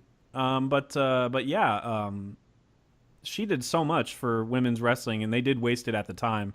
And I feel like if you give it another 10, 20 years, it's going to be we're finally going to be at a certain point where they start, calling people, the next China or whatever the fuck in WWE, and they start like giving out awards in China's name and stuff like that. I still think it's too fresh of a wound, I guess, because right before she died, she was doing like a bunch of porn. So, Weird. Yeah, It's and kinda the way like, that they kind of worked her out of the company was really yeah, that was fucked up, man. So Triple H cheated on her with Stephanie, and in real life, this is not a Yes. wrestling. Even though it sounds like Right. a wrestling, it thing, sounds very it's, wrestly, but it's not. It's a totally real thing that happened. And China found out, I guess, the hard way. Like, I don't know if the Triple H told her or somebody else did, and then they just kind of like let her go to avoid any hard feelings or whatever the fuck, or to avoid any Well, I heard confrontation. there was a lot of tension and stuff Yeah. like that, so they're just like, yeah, so we just let her go because obviously we can't fire the boss's daughter. So. Right. And Triple H is like the hotness right now, Yeah, so we can't get exactly. rid of him. Yeah, and we'll then get rid of Stephanie would just bitch the whole the time she lady. were gone. Yeah. It's really shitty because like a little bit of blood on their hands. I know like people make their own choices or whatever, but like that was the catalyst event that set her down a really dark path. Yeah, absolutely. So like maybe I don't want to say there's some blood on WWE's hands. That's a little hyperbolic, but like it's interesting that they have like done a 180. Like now they kind of respect like her legacy. Yeah, they especially mentioned since it at the but 50th. it took her death. Was it the 50th, you know? 500th episode of Raw or whatever? They But it mentioned took her her death for for them once. to recognize. Yeah. Like they're like, oh, she's dead, so like let's recognize her now. I'm like, yeah, it's a little fucking too late, you jackasses. Yes, thanks. Yeah, thanks, guys. So I'm always a little sour about like how all that went down, and maybe that's why she ended up on my list too. Because I hear you. I'm definitely let's get real, guys. I'm white knighting. I'm trying to get laid. I'm trying to get laid from all the female listeners that we have. Just cucking it Call up. me. I'm white knighting right you guys now. hear that That's Kyle the way brought we up get China? laid these days. So just call it. Kyle the Cuck with a K. Kyle the cuck. Yeah, with cuck with a K. 2 Ks. Cucking it up with Kyle. Come and see. Cucking it up. That's a great podcast name, by the way. Oh god. All right. So the next matchup, Shawn Michaels moves on. Sorry to anybody that was like, oh, but China. Yeah, she was great, and she did deserve a spot in this bracket, especially for the treatment. Not just for the treatment that she received near the end of her time, but because she was really good. She had good matches with dudes and stuff, and that hasn't been done since. Obviously, for obvious reasons, like it's just kids watch the product now, and it wouldn't be okay. Like it wouldn't be okay to normalize that type of stuff, because it would normalize that type of stuff, and people would be, kids would, I did wrestling moves when I was a kid, so I didn't kill anybody. I'm not a fucking idiot. I was gonna say like we were kids when we were watching that. We turned out all right. Yeah, we did some Stone Cold Stunners and stuff, but if you that's have fun. kids watching like mixed gender matches or whatever, and you got dudes beating up women, it's kind of like, now we can't do that anymore because the kids are watching. But nobody was as imposing as China, so and they haven't been since. I mean, I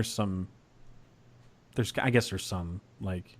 Well, like when she bigger got girls punched, you and were like, stuff. "Yeah, punch her. She's about to kill you." Not like, Stop her! "Oh, you Shit! can't punch her. Come on!" Like, "Oh, she can't take that. Like, she can Right. fucking take it." She'd be like the Brock Lesnar like type of treatment where like people would hit her and she wouldn't react to it. She would no-sell it and just start beating the shit out of people.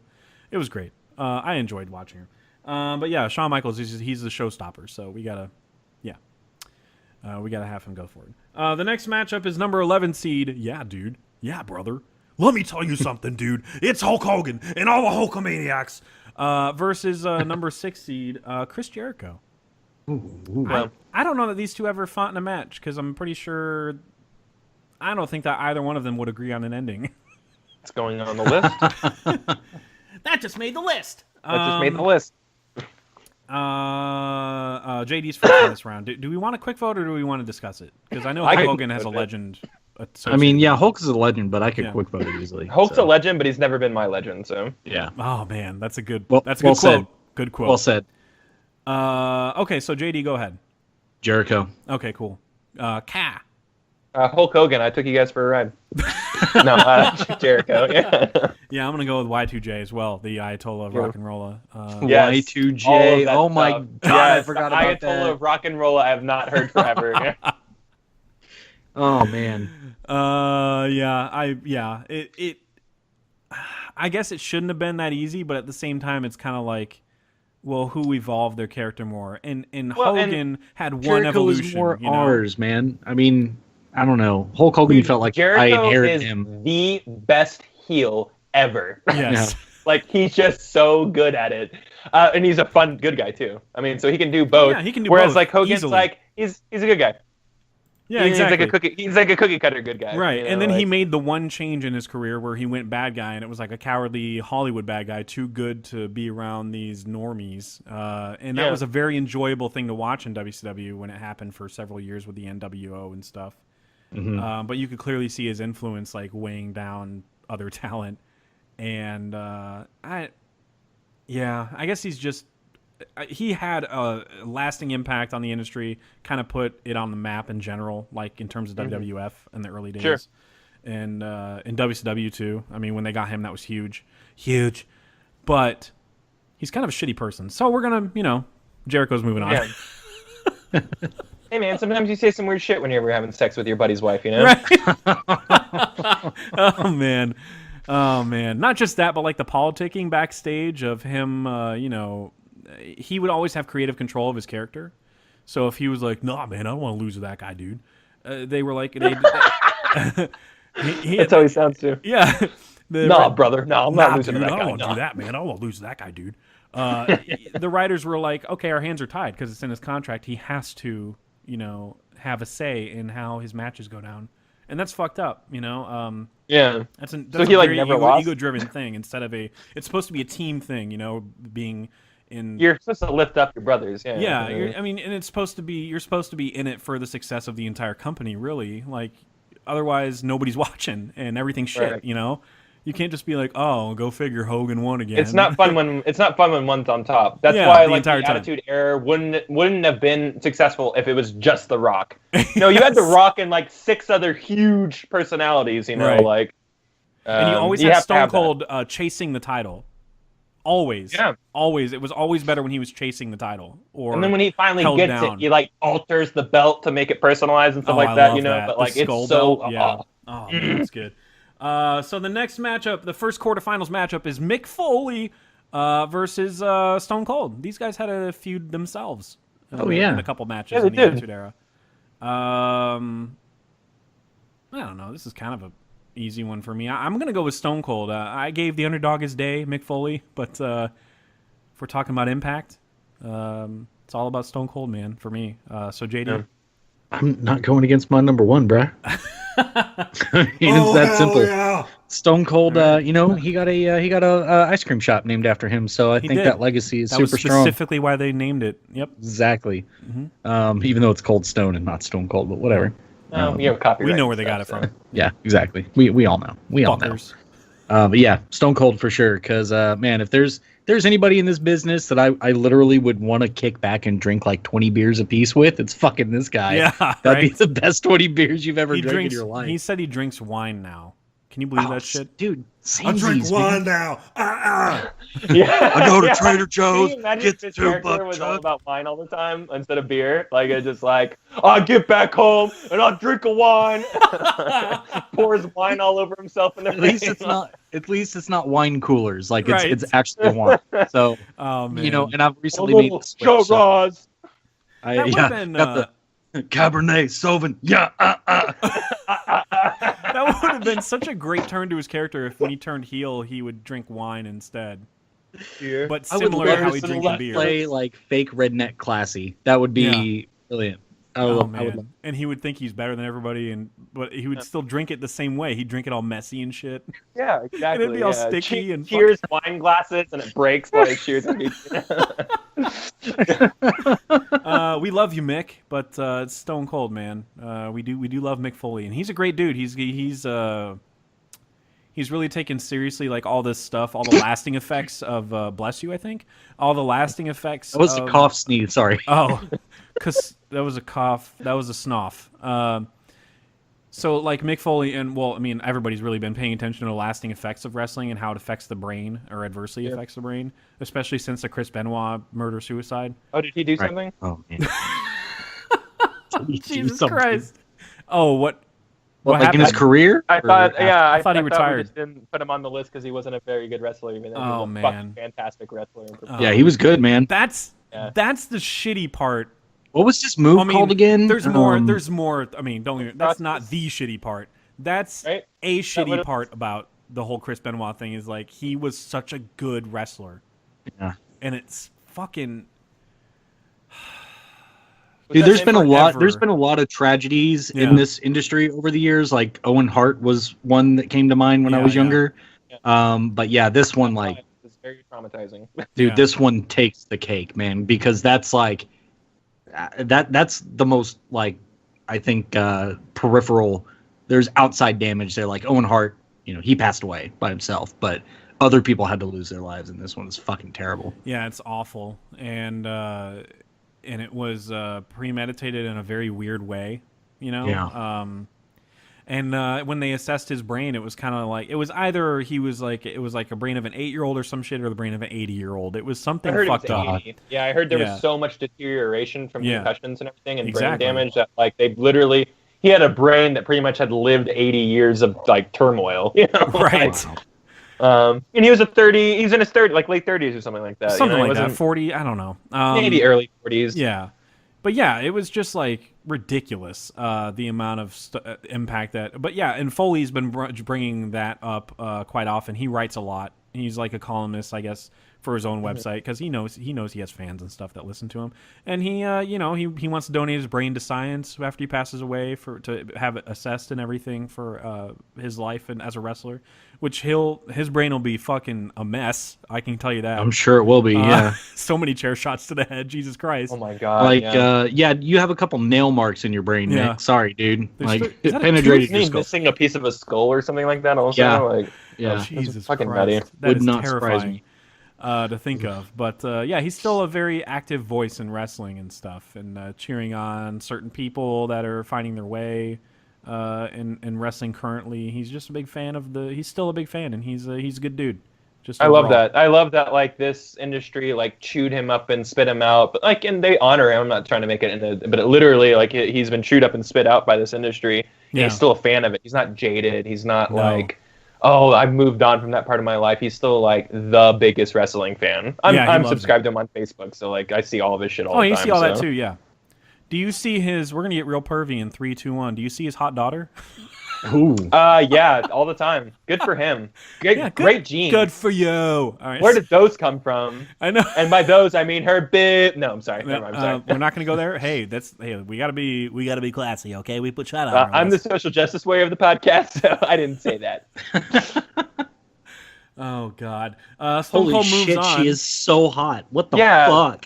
Oh, you just saw her. Oh my god. Yeah, really. That's Are Mick you Foley's kidding daughter. me?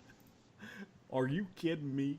I like to show her my mandible claw. Whatever. I don't know. Oh my Whatever. If she God. consented, I don't care. Yeah, if she gave a clear yes. Yeah. Very, very, very clear. You guys gotta I'm gonna watch need a hard Joel yes. McHale show. Yeah, I'm gonna need a hard yes on this. The Joel McHale show version of The Bachelor. Where, I would love that. We're yeah. gonna need a yes. It's consent heavy, so like everybody has to, like the women all have to like actually verbally say to the camera, yes. I consent to this or I whatever. consent to this. Like yeah. somebody will interrupt a kiss and go, and I'm gonna sign need a hard and please yes. sign right here. Great. Okay, thank you. Right. I love that show, man. It has no That's right so to be as good as it is. Oh, no. Yeah, it should be shit, and it's great. And I'll never watch the reality shows they talk about. It's great. No, and that's don't why even. it's so great because I get a peek into that's like how stupid people You're are like, for watching "People this. watch this? My Yeah, coworkers it's try to get me to watch Big Brother, and I'm like, I don't understand why. Like, I don't care about my existence. Why do I care about these fucking people's Right. existence? boring What the as fuck fuck? people, yeah. Yeah, I Oh, don't know man. how because we're in the age of nihilism. I don't even know how those shows even have success, to be honest. So, Right, yeah. I hear you. Dude, people love voyeurism. It's really that simple. They feel, but they love voyeurism more than they love their own nihilistic nature. You know, like yeah. that's I think huge I love think they of do. their I think voice. they get off on thinking that they know these people, and well, it's it's a different type of reality. I knew people Television than who wrestling, treated. I knew people who treated the Jersey Shore like that's me hanging out with my buddies every week on TV. I'm just like, dude, I your hate friends suck. Yeah, No, your friends suck if that's the I case. knew these people; they weren't friends. Yeah, It's weird. I kick back and drink, and I watch that show, and it's just like I'm one of the guys or whatever. And I'm like, I hope you get cancer. So, Jeez. I just yeah, want to get drunk and watch like Pawn Stars or something like Yeah. that. That's where my reality line is drawn. Like, I just want to watch cool shit come to a pawn shop. Fuck it. Fuck it. Fuck it. All right, so here we go. Next quarterfinal matchup is Ric Flair versus The Undertaker. Oh, whoa, Boy. Sorry. He did that once, and I can't let it go. Like, he did the whole rest in peace. And that's all he did. It was like a brief thing. More than once. And I don't know. I heard it just the one time, and it was just like a brief, and I can't let it go now. That's all I hear when I hear him talk is. like a literal corpse talking, you know, just hurting. All right, so this round. Oh, Kyle goes first. Ric Flair, or The Undertaker. You're talking like old guard versus best shtick of all time. Yeah. Legacy versus legacy. I mean, for me, if we're talking about me personally, if it's my choice, though? we're talking about me. It's The Undertaker. Mm. It's got to be The Undertaker for me. I mean, his whole gimmick at the very beginning, where like he couldn't lose. So like what? Someone stole his ashes or something, and then he was able to finally be beaten. Is that what happened? I Do can't I have remember. that It was right? the 90s. It was very corny. I can't remember. All right. Well, whatever it was, but yeah, like he had his ashes. Like his ashes were in the urn that Paul Bearer would carry around everywhere, Right. and he was like undefeated or whatever until like his ashes were spilt or something like that, and then they threw away that gimmick after that. Yeah. But yeah, he'd always come out in that like sick ass hat and his stupid purple gloves and everything, and like man, it was just cool. I really dug that whole thing. His moves are awesome. Choke slam, like just awesome. When he grabs somebody, him or Kane or anyone like that, Big Show, whatever, you know. It's like they do that squirm thing, like, oh, I don't know what to do. I'm about to get choke slammed. And Yeah. and then of course he had the tombstone, which is also amazing, which Yeah, looks like it would that's literally break someone's neck. One of the best Yeah. finishers. Yeah. Yeah, it's just one of the. It's just great, you know. And I like Ric Flair a lot, man. Don't get me wrong. He's got a great thing himself, you know, and he's like the face. He was the face of like the whole industry for the longest time, but you know, Undertaker's still doing it, you know, and he needs to retire soon so he doesn't die in the ring or have a heart attack or whatever. But like he's still out there and he's still doing it. And I haven't watched his last few matches, so I don't know how good he looks now, how good he looks in the ring, if it's slow or sluggish or whatever. But The last the match fact was that rough last year. rough. Yeah. Yeah, and I'm hoping that like you know, whatever's coming with him and Cena isn't so rough. You know, hopefully they're able to play off each other pretty well. I hope so. Yeah, but yeah, I'm gonna go Taker. I get it, man. And I'm next in this round, and I don't like this at all. Ric Flair was like my number 2, and Undertaker was like 7. Seven. So I don't. It's. This is insanely difficult, honestly. I don't know. I mean, Ric Flair. Not only was he one of the most gifted people on the mic, no matter what age he was or is, he can still fucking talk. It's crazy. Have you seen his documentary, the Ric Flair 30 for 30 thing? Yes. Yeah, I've seen that, man. That's It's good. so fucking good. Yeah, dude, he's just a great talker. And not only that, but like he can back it up in the ring with classics and like and not in the sense where like what he's doing is Undertaker has a very imposing moveset and a dominating moveset where like he's just destroying fuckers, and Ric Flair's more focused on putting on a great match and telling a great story. And I'm not saying Undertaker doesn't do that though, so I guess this is still at square one on this one. This is really fucking tough. I'm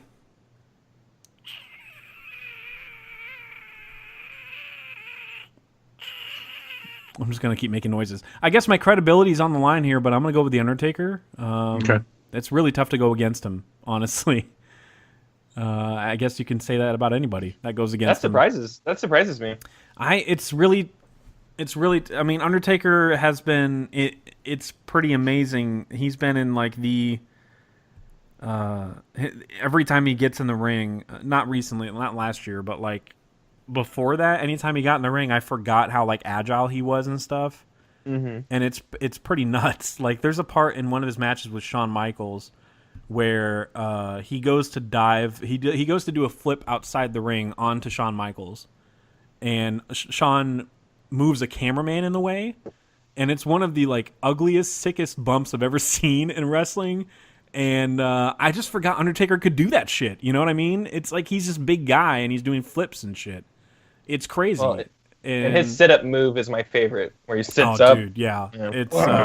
It's terrifying shit. Because like the person that normally, that his opponent normally thinks they have him or something. Yeah, their back is turned to him and he's cheering. They're Yeah. getting their morale up, and he sits up, and right. Oh, it's good. And great. then what was it? The him and Lesnar match where they both sit up and like they're like laughing at each other hysterically. Yeah. That's really, I love that part. That's good such stuff. a great moment. And those two had some great matches. Like, I mean, Brock had to kind of carry Lesnar. Brock had to carry Undertaker when he beat him at WrestleMania, because Undertaker, I think he got a concussion or something in that match, which is a real shame. But then when Undertaker came back and fought him like at SummerSlam or whatever, that was that match where they were like laughing at each other's faces and stuff like that. Mm-hmm. I think that match ended in a draw or some bullshit because it was just they were just going at each other so hard. It was such a good match. But yeah, it's just the fact that he can deliver at such a high rate and tell such a good story in the ring. It's just it doesn't align with. He feels like a person that when you see him, he should be all gimmick, and he's not. He's just he's more than that. You could say the same for Ric Flair, but he doesn't have as much of a presence as Undertaker does, where the lights go out and you hear the gong and you're like, oh shit, and right. And you just feel like that all of that could just be theatrics for theatrics' sake, and there's not gonna be much more substance in the ring. But he fucking delivers. Like we mentioned, his match with Edge. His match with Edge was great in the later 2000s. And his little series of matches that he had with Triple H and Shawn Michaels were fucking awesome. They were so good. And they had such high drama. They were just so, like the best storytellers of the Attitude Era, just working at the highest possible rate, even though they were in their late 40s. It's just crazy. So I mean, I feel I don't feel too bad about it. Undertaker's one of the best of all time, so that's why he's here. So JD, where would you have voted on this one? Flair, I guess, or actually, I mean, no, I had him 4 and 5 in my list. Oh, so, damn. Dude, I mean, I put Flair slightly above him just because I feel like he means more overall to the scope of wrestling. Yeah. He's that big of a figure. Yeah. But I was probably going to take the personal approach on this one because the Undertaker, it's not like he hasn't been around himself. He doesn't have a legacy himself too, so I got to go with what kind of meant more to me. And man, I mean, I've never been in a sleepover and seen a wrestling match out of Ric Flair like I did the Undertaker as a kid. So when you're talking about all that shit back in the day, like 8th grade when I was really, really super into this stuff, it's going to be the Taker for sure. I mean, I respect Ric Flair, obviously, but on that personal level, dude, got to go with Kane's like. Yeah, the brother storyline. Just their whole brother storyline and their reconciliation for a bit, where they were just like an unstoppable tag team match, and it was just like, no one is ever going to beat these guys. Like, this is so nutty. I mean, the obvious fallout and everything, like it was so well done. Didn't people think that they could have possibly been the same person? And like they milked that for a long time, and then they finally showed up on on the mat together, and you're like, whoa. I've Yeah, seen I feel like it on I the remember there was something a- like that. Yeah. I started watching around the time that Paul Bearer hinted at a brother for Undertaker. Yeah. And I was one of those people that was just kind of like, he's They're the same probably person. full of shit, right? Yeah. And then when Kane debuted and it's all red and he's got a mask and the whole arena's red and I'm like, Undertaker, run. Yeah. It was crazy, you know? Like, it was such a cool moment. And for them to have this undying feud / friendship or whatever. Hey, man, they're brothers, man. Okay, brothers fight. We're brothers Brothers Oh, fight and they God. love. We're happy and we're singing. singing and we're colored. Oh, my God. You would sing the whole thing. I think that, you know what? I think that's the second time I've done that on this podcast. Yeah, I I think either so. did it. I did it here or did it on Bigger Than My Podcast. All right, go check it out if you like John Mayer. Okay, all right.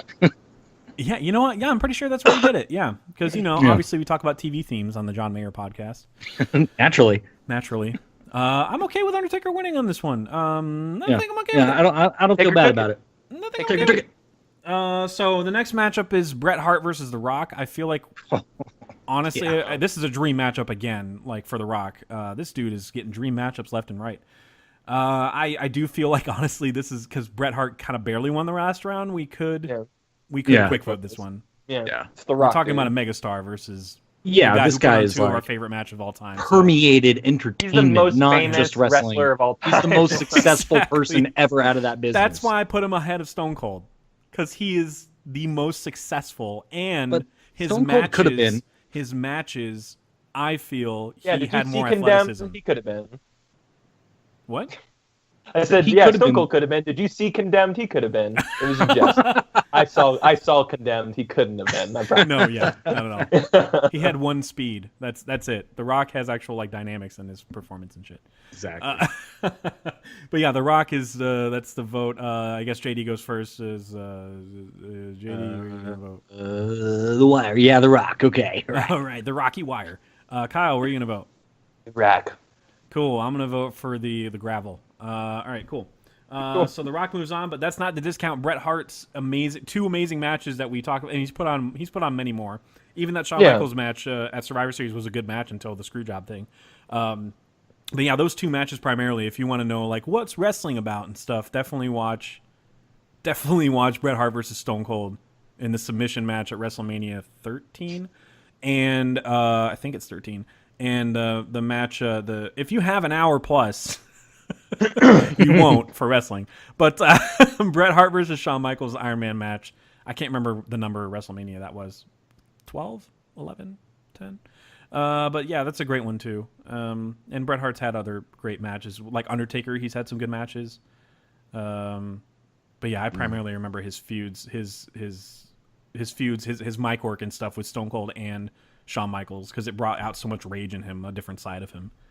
But yeah, The Rock was bringing it. I don't want to say it's from the beginning because people fucking hated him when he debuted. No, Rocky Yeah. Maivia was like nobody. Rocky Maivia was the worst. Yeah, I mean, he's just this guy with like he's got a little bit of an eyebrow, and Yeah. his dad was in the business and all that, and Yeah. he played football in Miami. Like, he was kind of Right. douchey, the personality, Yeah. anyway. And then when but he man, joined when the he Nation turned of to The Rock, Domination, ugh. when he started like making the Nation of Domination about him, and I remember Yeah. him. I remember knowing when he was going to be like fire for the rest of his career and be hilarious when he gifted Farouk, the leader of Nation Domination, a picture of him. God, I remember And this. that shit made Oh me my laugh so God. fucking hard. I love I remember that. this too. And Farouk's Oh my got God. this damn look on his face. I'm kind of like, what is kind of this mad I shit? didn't put The Rock at my number one, actually, because like he's the one that I feel like that would have been cliche. Yeah. But I was the right age for that cliche to be used. I guess I don't know, man, because he meant more to me probably than. No, Stone Cold's still good. Okay, whatever. I'm fine. I'm good. You I'm better good. Okay, leave I'm this fine. for the I'm fine. debate Okay, I'm fine. I'm because good. I'm gonna stab somebody. I talked myself off the ledge. I'm sorry. All right. Cool. Well, The Rock moves on, and the next matchup is two men who had one of the best feuds of the 2000s, like after everybody stopped watching. Shawn Michaels versus Chris Jericho. Wow. These guys, let me tell you about their feud. Shawn Michaels, I think it was around the time he first came back. No, it was probably a few years after that. Jericho had definitely just come back. It was like a year or so after he just returned for like the second time to the company. And there was something where one of the two, I think it was Shawn Michaels, had to be a guest referee or something. And Shawn Michaels pretended to have an injury and then awarded the match to somebody else or whatever. And Jericho the whole time was trying to call him on his bullshit. And Shawn wasn't having it up until, he had the last straw. And Shawn was like, fine, I legitimately had an injury. I faked an injury or whatever. And then Jericho beat the holy fuck out of him. It was such a great moment. And this is when Jericho stopped doing he started doing the serious gimmick. This is when he beat the shit out of Shawn Michaels, threw his head through like a TV screen or whatever, and he's all bloodied up. And that's when the old Jericho was gone, and the next time Jericho would start coming out, he would wear all suits and talk very slow and just be more intimidating. It's just an evolution of a character, and that's just what he does, man. He's just far removed from the guy who was on WCW reading a fucking list of moves. Which is a great meme, by the way. God damn it, these guys have a history. It's great, and Shawn Michaels is just one of the best of all times. He's my number one for a reason. Yeah. But this matchup, I go first. Oh shit. Big penis. Talk about China. Oh, sorry, my bad. Oh no! Oh man, how dare you, sir? How dare you? Hey! I'm sorry. I'm sorry. What good is her shit talk if she's dead? It's a little Matrix quote. God. That was terrible. We're doing a lot that of was terrible good. things this episode. I apologize, everybody, all the listeners out there. You can tweet us at EoC Pod if you want to. Tars, I'm gonna need you to Terrible. bring down the offensive levels to about 60%. No, we keep those terrible levels up. Tars. This is really, really tough to go against Jericho because of how much he's evolved.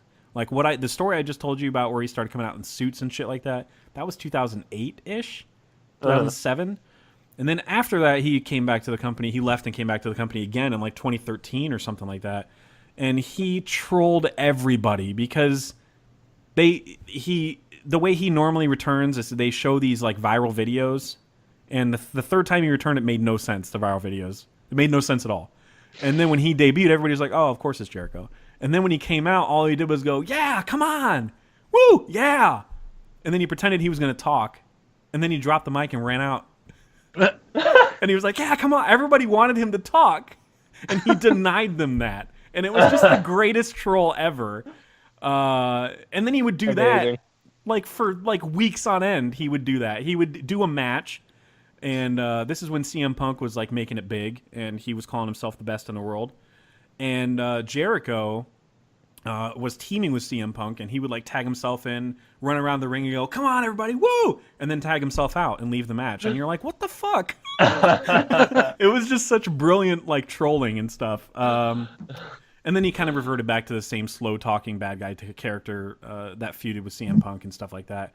But now he's on a whole different level. He's in Japan competing, and he's able to like give the middle finger and say "fuck you" and stuff like that over there. And he's just a brutal fucking heel over there. I watched his match that he's not even in the January. WWF right now? No, he's not. Oh, that's crazy. He'll be back though. I mean, it's Sure. like a handshake agreement. Can you come back? Yeah, sure. But over there, he wrestled their top guy, Kenny Omega, who's great. He's going to be like the next big thing, blah, blah, blah.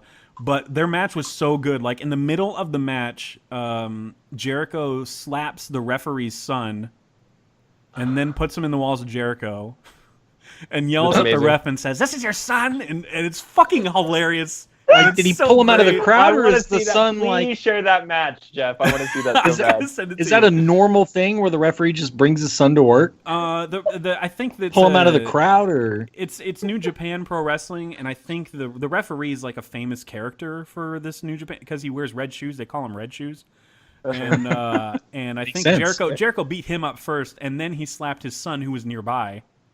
And just put him in the walls of Jericho. I guess that's like ultimate heel territory because like lineage and everything is very important. And then they do. New Japan does press conferences. So after the match, they did like a fake press conference with all the Japan press or whatever. It's not really fake. I mean, Japan press is really there. But the whole time Jericho's like, "Can we hurry the fuck up, please?" And just mouthing off and flipping off people, and it's so great. And this is 2018 Jericho. Like, he's still bringing it. And the match is great. It's one of my favorites of the year, honestly, so far. And it's a really high bar, honestly. It's a really good match. So yeah, I'll definitely have to send you guys a link because it's a great please match. share that Cool, to me. cool. I want to watch that Something Fierce. So Yeah, it's so good. It's really hard to go against Jericho, even though Shawn Michaels is the one that's like delivered consistently time and again. And sure, he was forced to retire for like 5 years or whatever. But he came back, and it was an even better run. You know, he had a great feud with Triple H. He had a great feud with Ric Flair. He retired Ric Flair. They had that beautiful match together that was just amazing. His last couple matches with Undertaker were great. Like I said, his Jericho feud, that was during that run too.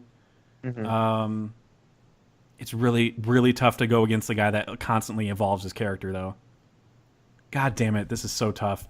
I guess I'll just go with Jericho. Remove objectivity. what? Or subjectivity. Damn. Just go with Jericho. Holy Fuck it. shit. I don't give a fuck anymore. You know what? I don't give a fuck. My credibility's on the line. Because people that like wrestling have credibility. Yeah, right. No, you lost that the moment you said we did this episode. So Jericho's my vote. Fuck it. I don't give a shit. JD, where are you voting? Well, I mean, I'm glad you've experienced that evolution, but I haven't. So to me, that's this true. is like 1999, and if that's where my knowledge ended of both of these characters, really. So I'm gonna go with Shawn Michaels, and make it tough for Kyle to be objective and take all the good shit that Jeff just fed you and embrace it, or just totally ignore it like me because I'm dumb. So This should be harder, but Jeff just made point after point, so I think I'm going to go Jericho, even though I had Yes. Shawn Michaels higher myself. fair enough. Yeah, I think... Come on, baby! All right. Oh my god. And I've always loved Chris Jericho. He just last year was doing the list thing, and that was a new thing. That's like, he my wasn't favorite. doing that before, you know? I am obsessed with that. I swear to God, I use it every day. Yeah. That's going You on the just list. made the list. Like, Yeah, he would just going on walk the list. around just with a list that he swears he's going to bring to the board of directors of WWE of all the people that piss him off or wrong him. And so that's what it is. It's like that's how it started, is just one night he just kept adding people to the list. And then it became a thing that he carried with him every week. Yeah. It's such a brilliant thing. And again, this is a new character trait for a guy who's been wrestling since the early 90s, late 80s. Like, this dude's still thinking up shit to stay relevant. I didn't realize he was in the game that long. That's Yeah, crazy. he's been wrestling. Like, he started in like ECW Japan type shit. Like, he started really. Yeah, he's been doing this for a long time, and he's still going, and he's still able to put on top tier matches in terms of quality and like work rate. Like, he doesn't get tired and shit. He doesn't get like just burnt out. Like, he doesn't. I guess they call it blow up or whatever in the ring, where it's just like, oh man, I can't go anymore. You know, we've been going for too long. He doesn't get that way because of DDP Yoga. And go to ddpyoga.com and enter the code. Blah, blah, blah. No, but for real, he attributes it. Sorry, hit the mic. He attributes it to apparently DDP Yoga, the guy Diamond Dallas Page who does fucking yoga DDP. now.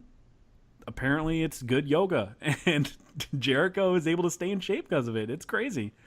Shit, wrestlers helping wrestlers, man. Anyway, Jericho moves on. What a surprise. Now he can add this to the list of accomplishments that he's had. One of those accomplishments was he beat The Rock and Stone Cold at the same night for the WWF title. That was a big moment for him. Yeah. Anyway, the next matchup, semifinals, is Stone Cold versus Undertaker. What? These two, remember, man, these guys, again, we're talking about a feud that has gone on for, that went on for like a year or some shit. Mm-hmm. Where Undertaker was like he was, I don't know. For some reason, I remember Undertaker putting Stone Cold on a cross and then raising the cross. Yeah, that happened. Yeah, that happened. Okay, cool. I'm not crazy. And then Vince McMahon being the ultimate bad guy at the end of the day.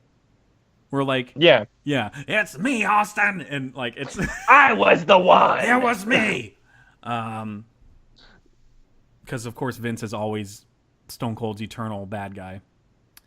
They had the best feud. They had the best feud. Yeah. ever. Yeah. That'd be the only reason I put Vince on this list, just so we can match up against Stone Cold. Because that feud, if we could do feuds next too, that would be great.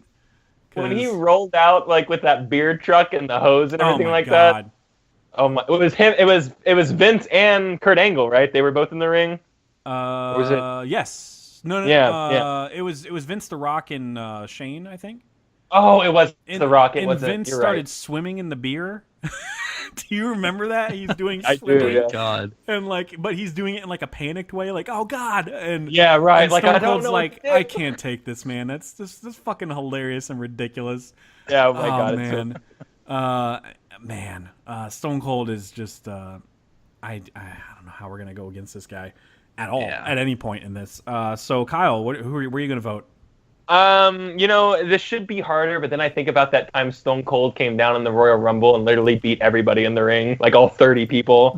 And it was like one of the great. I don't even know if it was a Royal Rumble. I think it was just a big mess of a brawl. It was a big, and he came yeah, out it and was beat just the a shit. big He brawl. stunned like 15 people. Yeah. Well, like you hear the classic like the shatter or whatever of his song, and everyone just like erupts, and he runs into this ring it's shoulder to shoulder people, and literally just starts Stone Cold stunning people, just one after another, beating the shit out of people. He would get hit a few times and turn around and just start pelting that guy. It was the most badass thing, and that's another one. When I see it like on my newsfeed, I'm like, oh, I'll watch this real quick. Yeah, always have to watch a Stone Cold moment. Yeah, I know, it's so great. So that's like one of the major moments that stick out for me. And like Undertaker has a lot of moments. He threw Mankind off of a fucking building pretty much. Yeah. And he's got plenty of other moments. But man, I've never seen Undertaker take on like 40 dudes. So. And they've created matches for Undertaker. Like they've created like coffin matches, and Hell in a Cell was like his thing. That's the whole reason Hell in a Cell exists, and it still exists to this day as like its own pay-per-view. I don't even remember that. Yeah, that's the giant cage with the roof on top. Yeah. And Shane still jumps off that fucking cage, fucking idiot. But fucking Shane O'Mac, man, why is he not on this list? No Here idea. comes the money. Yeah, I love that song. God. But yeah, it's crazy how Undertaker's gimmick has created so much more stuff, so many more matches. Buried Alive matches is another one. Buried Alive is a that's good the one one, I was yeah. trying to think of. Those are so outdated, and they would never do that again. I don't think casket matches and shit. That's just so they haven't done one in so long. Little morose, yeah. Yeah, it's so long. It's like Hell in a Cell's pushing it, guys. Like let's just keep it with Hell in a Cell. But yeah, Stone Cold. I mean, it's Stone Cold. Like he's the guy that created all the moments for us that led us to continue coming back and watching the show. So yeah, it's Stone Cold for me as well. And I assume JD would not go against his number one. Yeah, I'm not going against my number one. I mean, like, I don't want to make it seem that easy, but you guys just detailed why it's really not, but it is. So. All right. Well, the next matchup is the Rock versus Jericho, and these two have fought each other again before, and they've had a great relationship on camera in WWE. They used to like partner together when they were like fighting the Authority and stuff, and or whoever was in charge. I think it was Triple H and his regime or whatever. Yeah. And used to trade insults with. Remember when Jericho used to call Stephanie like all these horrible nicknames you can never get away with now? Yes. And The Rock would pile on and he called Shane the Silver Spoon motherfucker on live television. Oh yeah. And they forgot to censor it, or somebody forgot to cut him off, so he was like, "The motherfucker." It was so great. Oh man, those two had chemistry for days, and I remember I can find those backstage segments where they would interview together, and or they would interview out in the ring, and Jericho would put his hand up to the Rock's face, like to silence him, and the Rock would just step out away from it, and Jericho would move his hand back to his face. They just had such great chemistry and stuff. So these two together, it makes sense. God, this is a fucking tough one, man. JD, you're first. I'm gonna go with The Rock. Welcome to The Rock. Welcome to The Rock. Ed Harris is The Rock.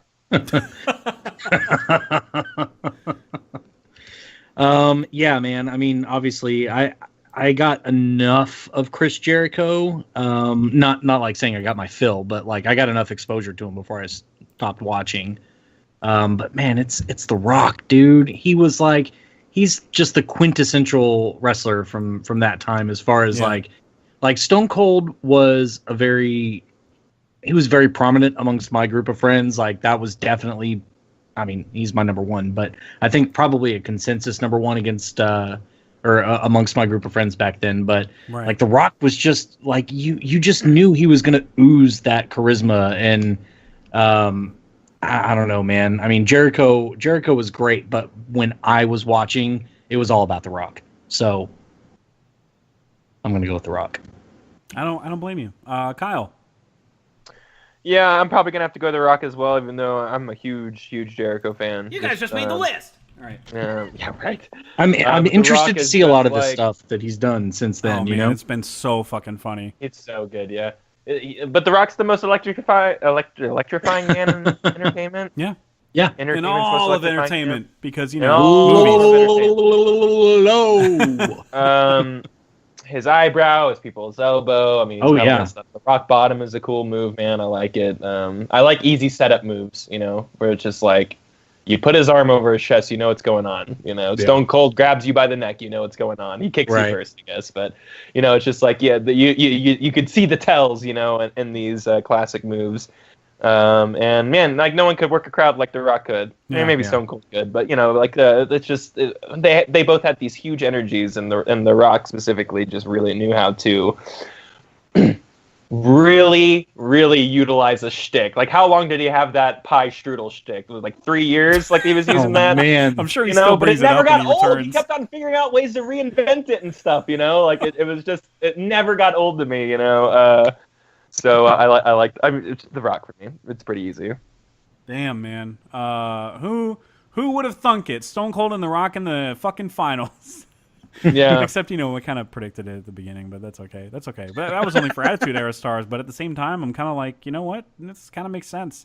And you could argue, going back and watching Attitude Era stuff, that like some of the things that they said wouldn't pass nowadays. But that's whatever. I still enjoy it. Sorry, you know what? I shouldn't. I should feel bad about enjoying some of the things that The Rock said.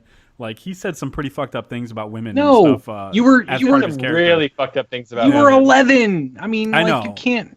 It You was can't very feel different. too bad about the way it. that they treated the women wrestlers in general, you could tell that they didn't really care about offending people. They were just kind of like, oh, look at these women in their bikinis. That's my Vince impression. Big titties. They got bikinis. Oh, mud wrestling. That's my Vince impression again, sneaking up.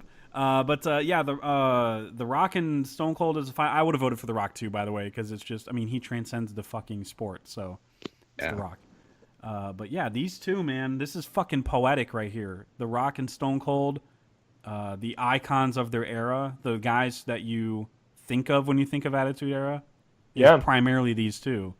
And I remember as they exited the Attitude Era and these two stars left with it, that looking back on it, I was like, Triple H was kind of like the guy hanging around, like, hey guys, I'm gonna take over when you guys leave, okay? Yeah, I'm just waiting for you guys to get the fuck out of here so I can make a name for myself and fuck the owner's daughter and take over this bitch, Exactly. But now Triple H, he made a name for himself all on his own. But just looking back, you're kind of like, what's this fucking Triple H guy doing in here?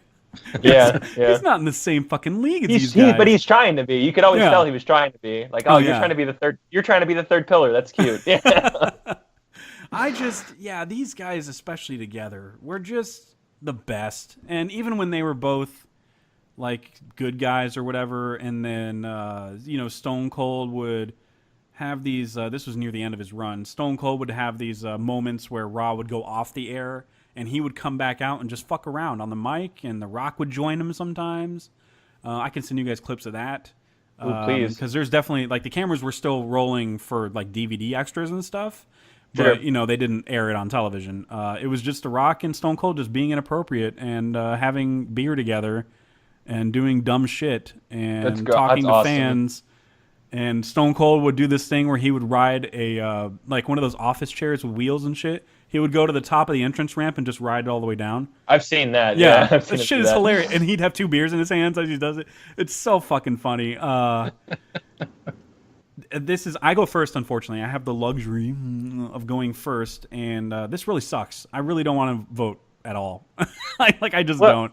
What happened? What match was it when they were fighting against each other and they literally used each other's moves? Like they kept on. That was like the last match. Like 10 times. That was like their last match, because I remember, because I watched that match very recently, not like in the last year or two, and because I was curious to see Stone Cold's last match, and they were just trading each other's moves all the time, the entire match. And there was a point where The Rock took a camera.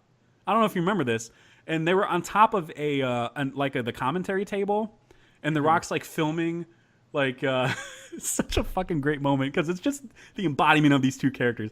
The Rock is so egotistical and like all about the show of it, and like, oh, look at all these people. He was the bad guy in this feud, and he's filming all the fans and like, look at all these dumb fans, and he's talking shit. And then the camera turns around and Stone Cold standing up and gives the double bird to the camera.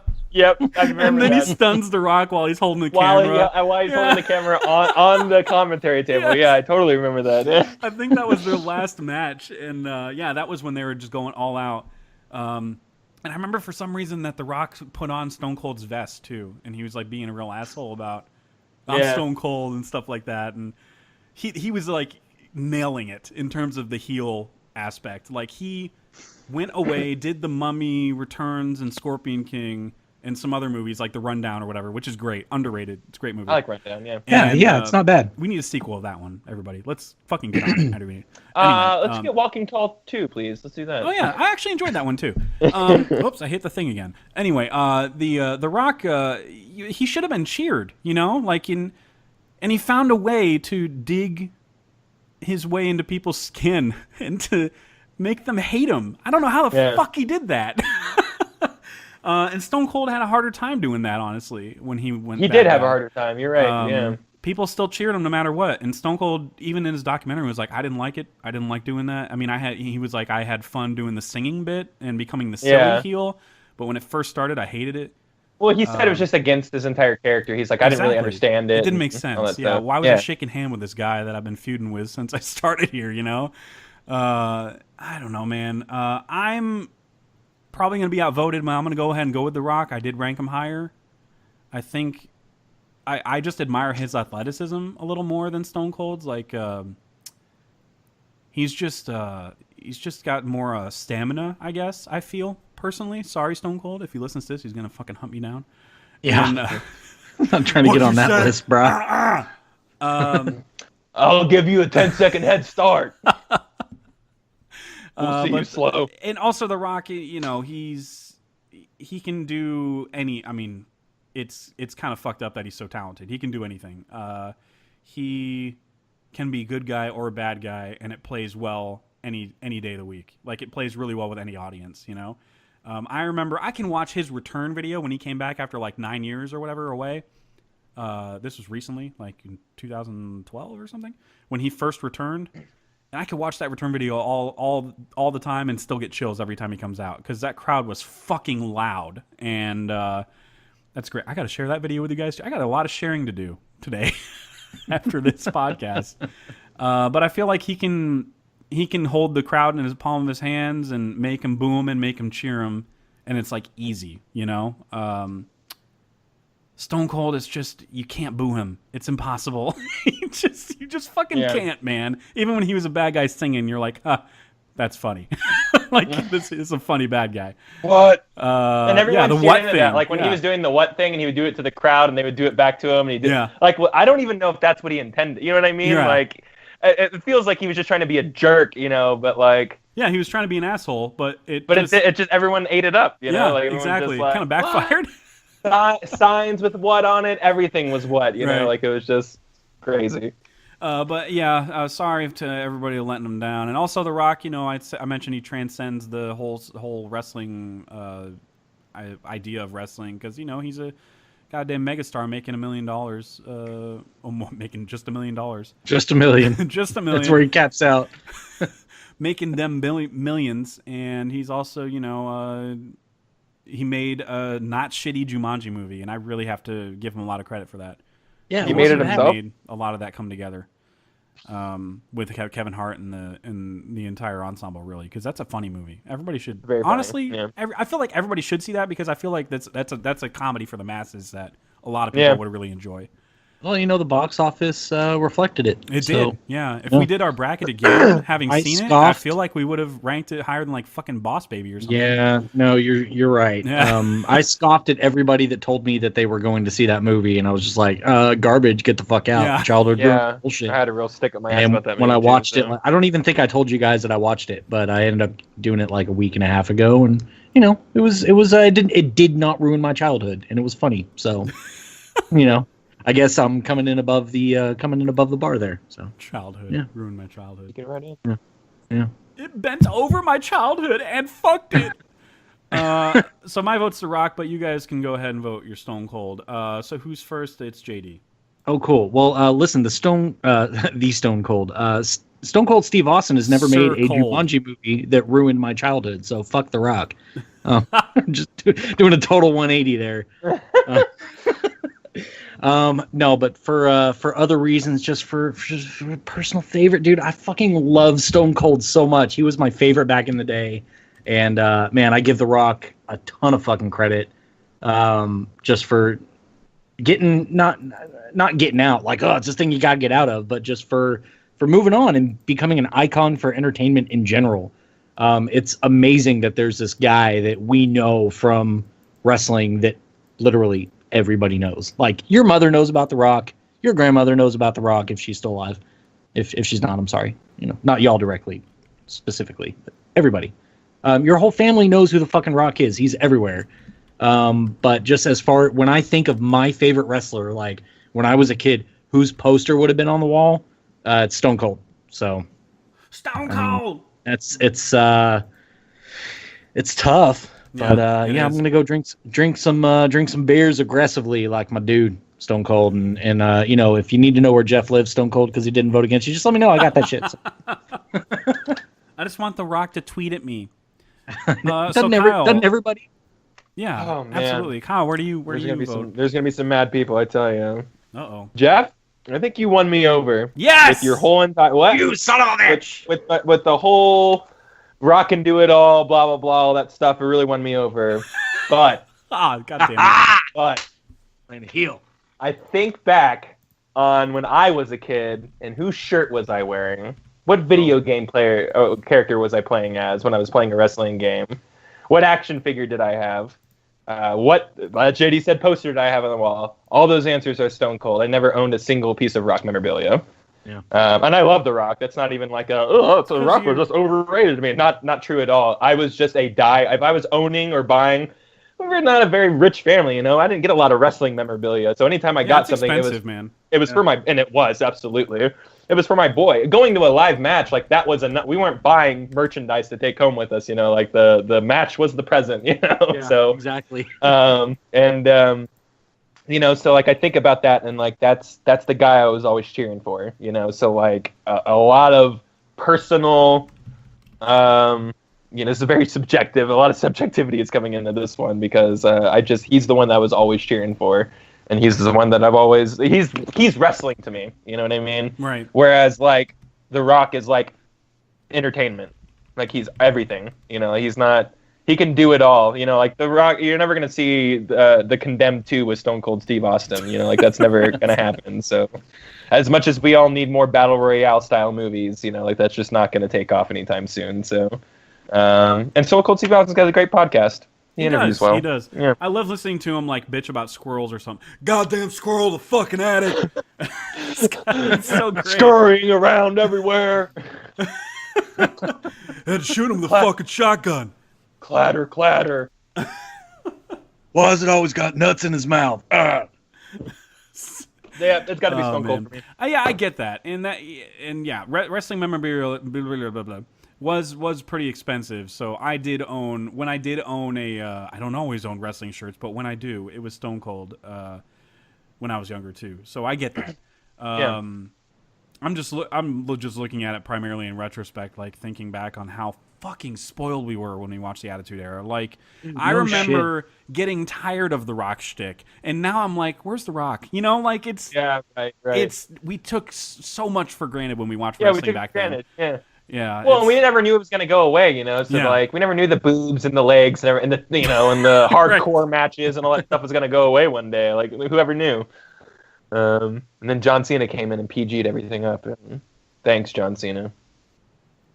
What a P genus. All right. I don't even know if he did that. I just blame it on him. What So.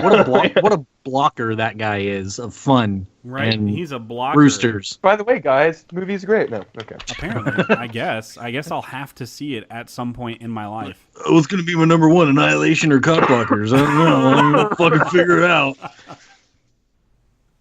Oh man, thank God A Quiet Place comes out that week.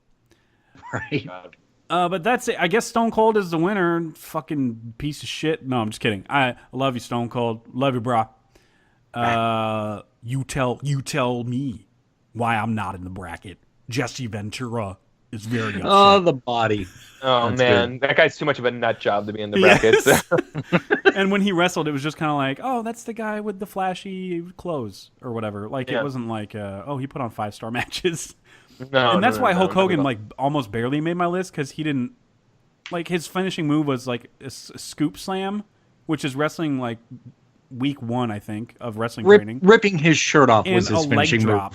And a leg drop, really? A leg drop beat Andre the Giant. Get the fuck out of here. There's just no. Well, yeah, dude. You tell me. You tell me. It's a combination of 2 impressions. You tell me. Anyway, so that's it for us. Find us on Twitter at EoC Pod and Letterboxd, and we'll be back next week with 1998 video games, which we'll discuss. It'll probably be a short bracket because I could Guess only come who's up. going first in that one? I could come up with literally 11 titles, so it'll probably have to be like a short bracket. I don't know. We'll see. We shall see. Yeah, so that's where you can find us. And the week after that, I guess I should advertise something, give a little tease or whatever. Oh man, I'm gonna do some homework. It's comedy sketches. Oh wait, we're really doing that? Yeah. Oh my god. We've been talking about it hypothetically for like a year. Yeah, I may need more You time. really put than that a on the couple fucking weeks. schedule? Yeah, I I may did. need more time. That's fine, Dude. We can replace it with Netflix original scripted series. No, I want to Okay. do comedy, man. I mean, Let's do best Wait. comedies of all time. Or is that too much work too? Best comedies of all time. Yeah. Maybe we should kind of segregate it, make it best R-rated comedies or something like that. okay. Sure, yeah. All right. So we can Minimize just it kind more. of Yeah, I like that. save the best of all time stuff. Okay. Yeah, fuck it. Yeah, I'm glad we workshopped this, so we could save Yeah. the comedy sketches one. Yeah. I'll add Yeah, that. I I'll add that for the need summer. so I many need a deep researches dive on for that that. one. So yeah. I'll add that for the Ooh. summer then. Yeah, we need like June lobbying or something. before that one. Like, hey, have you guys seen this? Hey, have you guys seen this? Like, I mean, there's gonna Yeah, be yeah. We need a lot of absolutely. shit that I haven't seen in decades. So we'll do R-rated comedies, which is basically like Superbad. And Oh, God damn it, you're so right. no, but honestly, it is, and then some. There's a lot of R-rated comedies to choose from. Is the room rated R? Yeah, the room's rated R. Hey, that's not intentional. Hey, I mean, depending I don't care. on what year you ask Tommy Wiseau. Right. look, Ask I him now, laughed. yeah, it was always supposed I to be a laughed comedy. in a Ask him theater. all those years ago. No, it wasn't. Oh, I forgot What? Blazing Saddles was rated R. There you go. Yeah, I think that was awesome. Totally a movie that would totally work today in every way. In You every don't way. have to change. All the You don't have to language would change work. a single Yep. thing. For Every sure, Single, yeah. Every single bit of it. Yeah. Deadpool could count. There you go. There's a good one. I don't know. We'll Oh, think this of can be something for good. comedies because I do want Yeah, to we'll talk think of about the yucks. Yeah, that'd be a fun one. But yeah, stay tuned for all that. And Kyle, you got some shit. You got some shit in your life. So I've been doing so much shit in my life, Yeah. man. You come on over to Subcultured. I just went to a convention. We took a bunch of pictures. I wrote a couple articles. You can see all that stuff. And yeah, that Yakuza 6 game is not out yet, but you can read the review right now. I wrote it. So yeah, you can go read that. So that's about it. sweet. that is riveting shit. JD, what do you got going on in your life? What?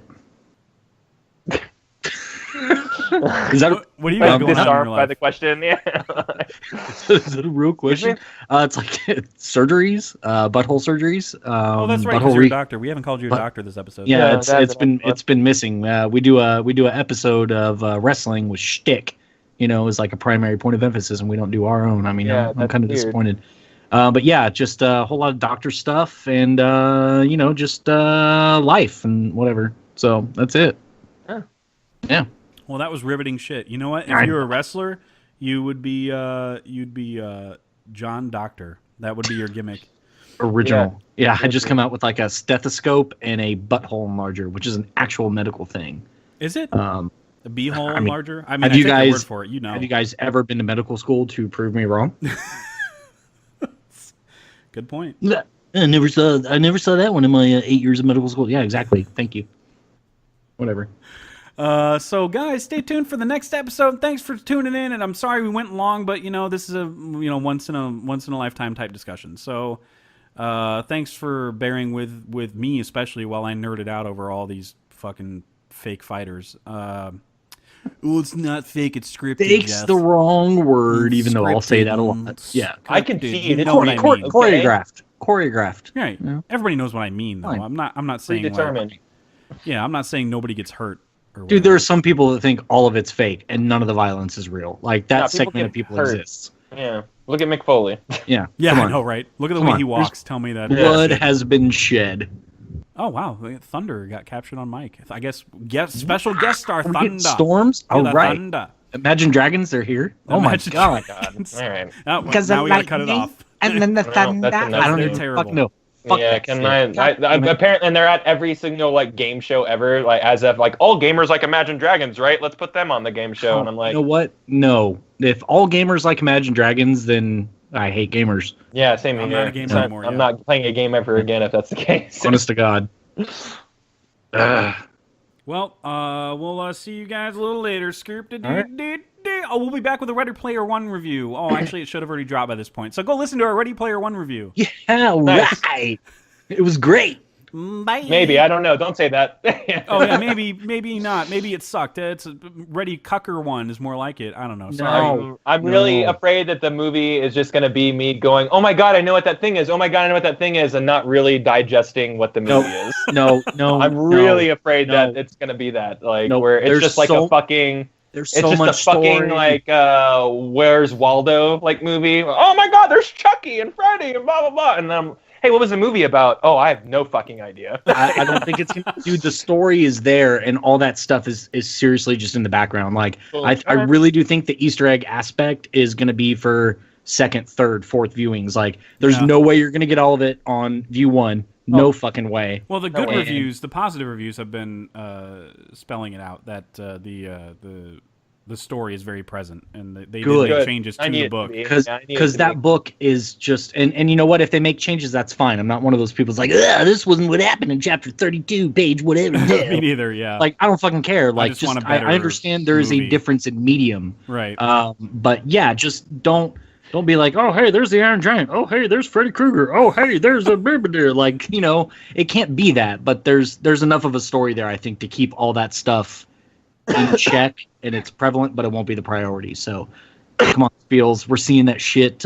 Wait, this is past tense. We've already seen it, but real life, we're seeing it tomorrow. Yeah. I got Yeah. about 24 hours after you all see it. So Oh, that's right. Damn it. Oh well. Still, We'll it's be fine. sure to spoil all of it. Yeah, all of it. Kyle, you won't believe this. There was more than one player. Hey, you won't believe this. The oh player. no way. He was ready. He was so ready. You know what? was Actually, ready. he was plugged into the player 2 port all along. So Yeah. no way. Yeah. Yeah, Ready Player 2 just steps up and steals the whole fucking show. Like, who's this fucking guy? I have no idea. Psycho Mantis shows up and he wins. Get it? Yeah, I know you get that. Yeah. Yeah, I got it. I got it. Jeff's probably in the dust. That's all right. Oh God. right. Anyway, so that's for real. That's the end of the episode. So see you guys later. Yay!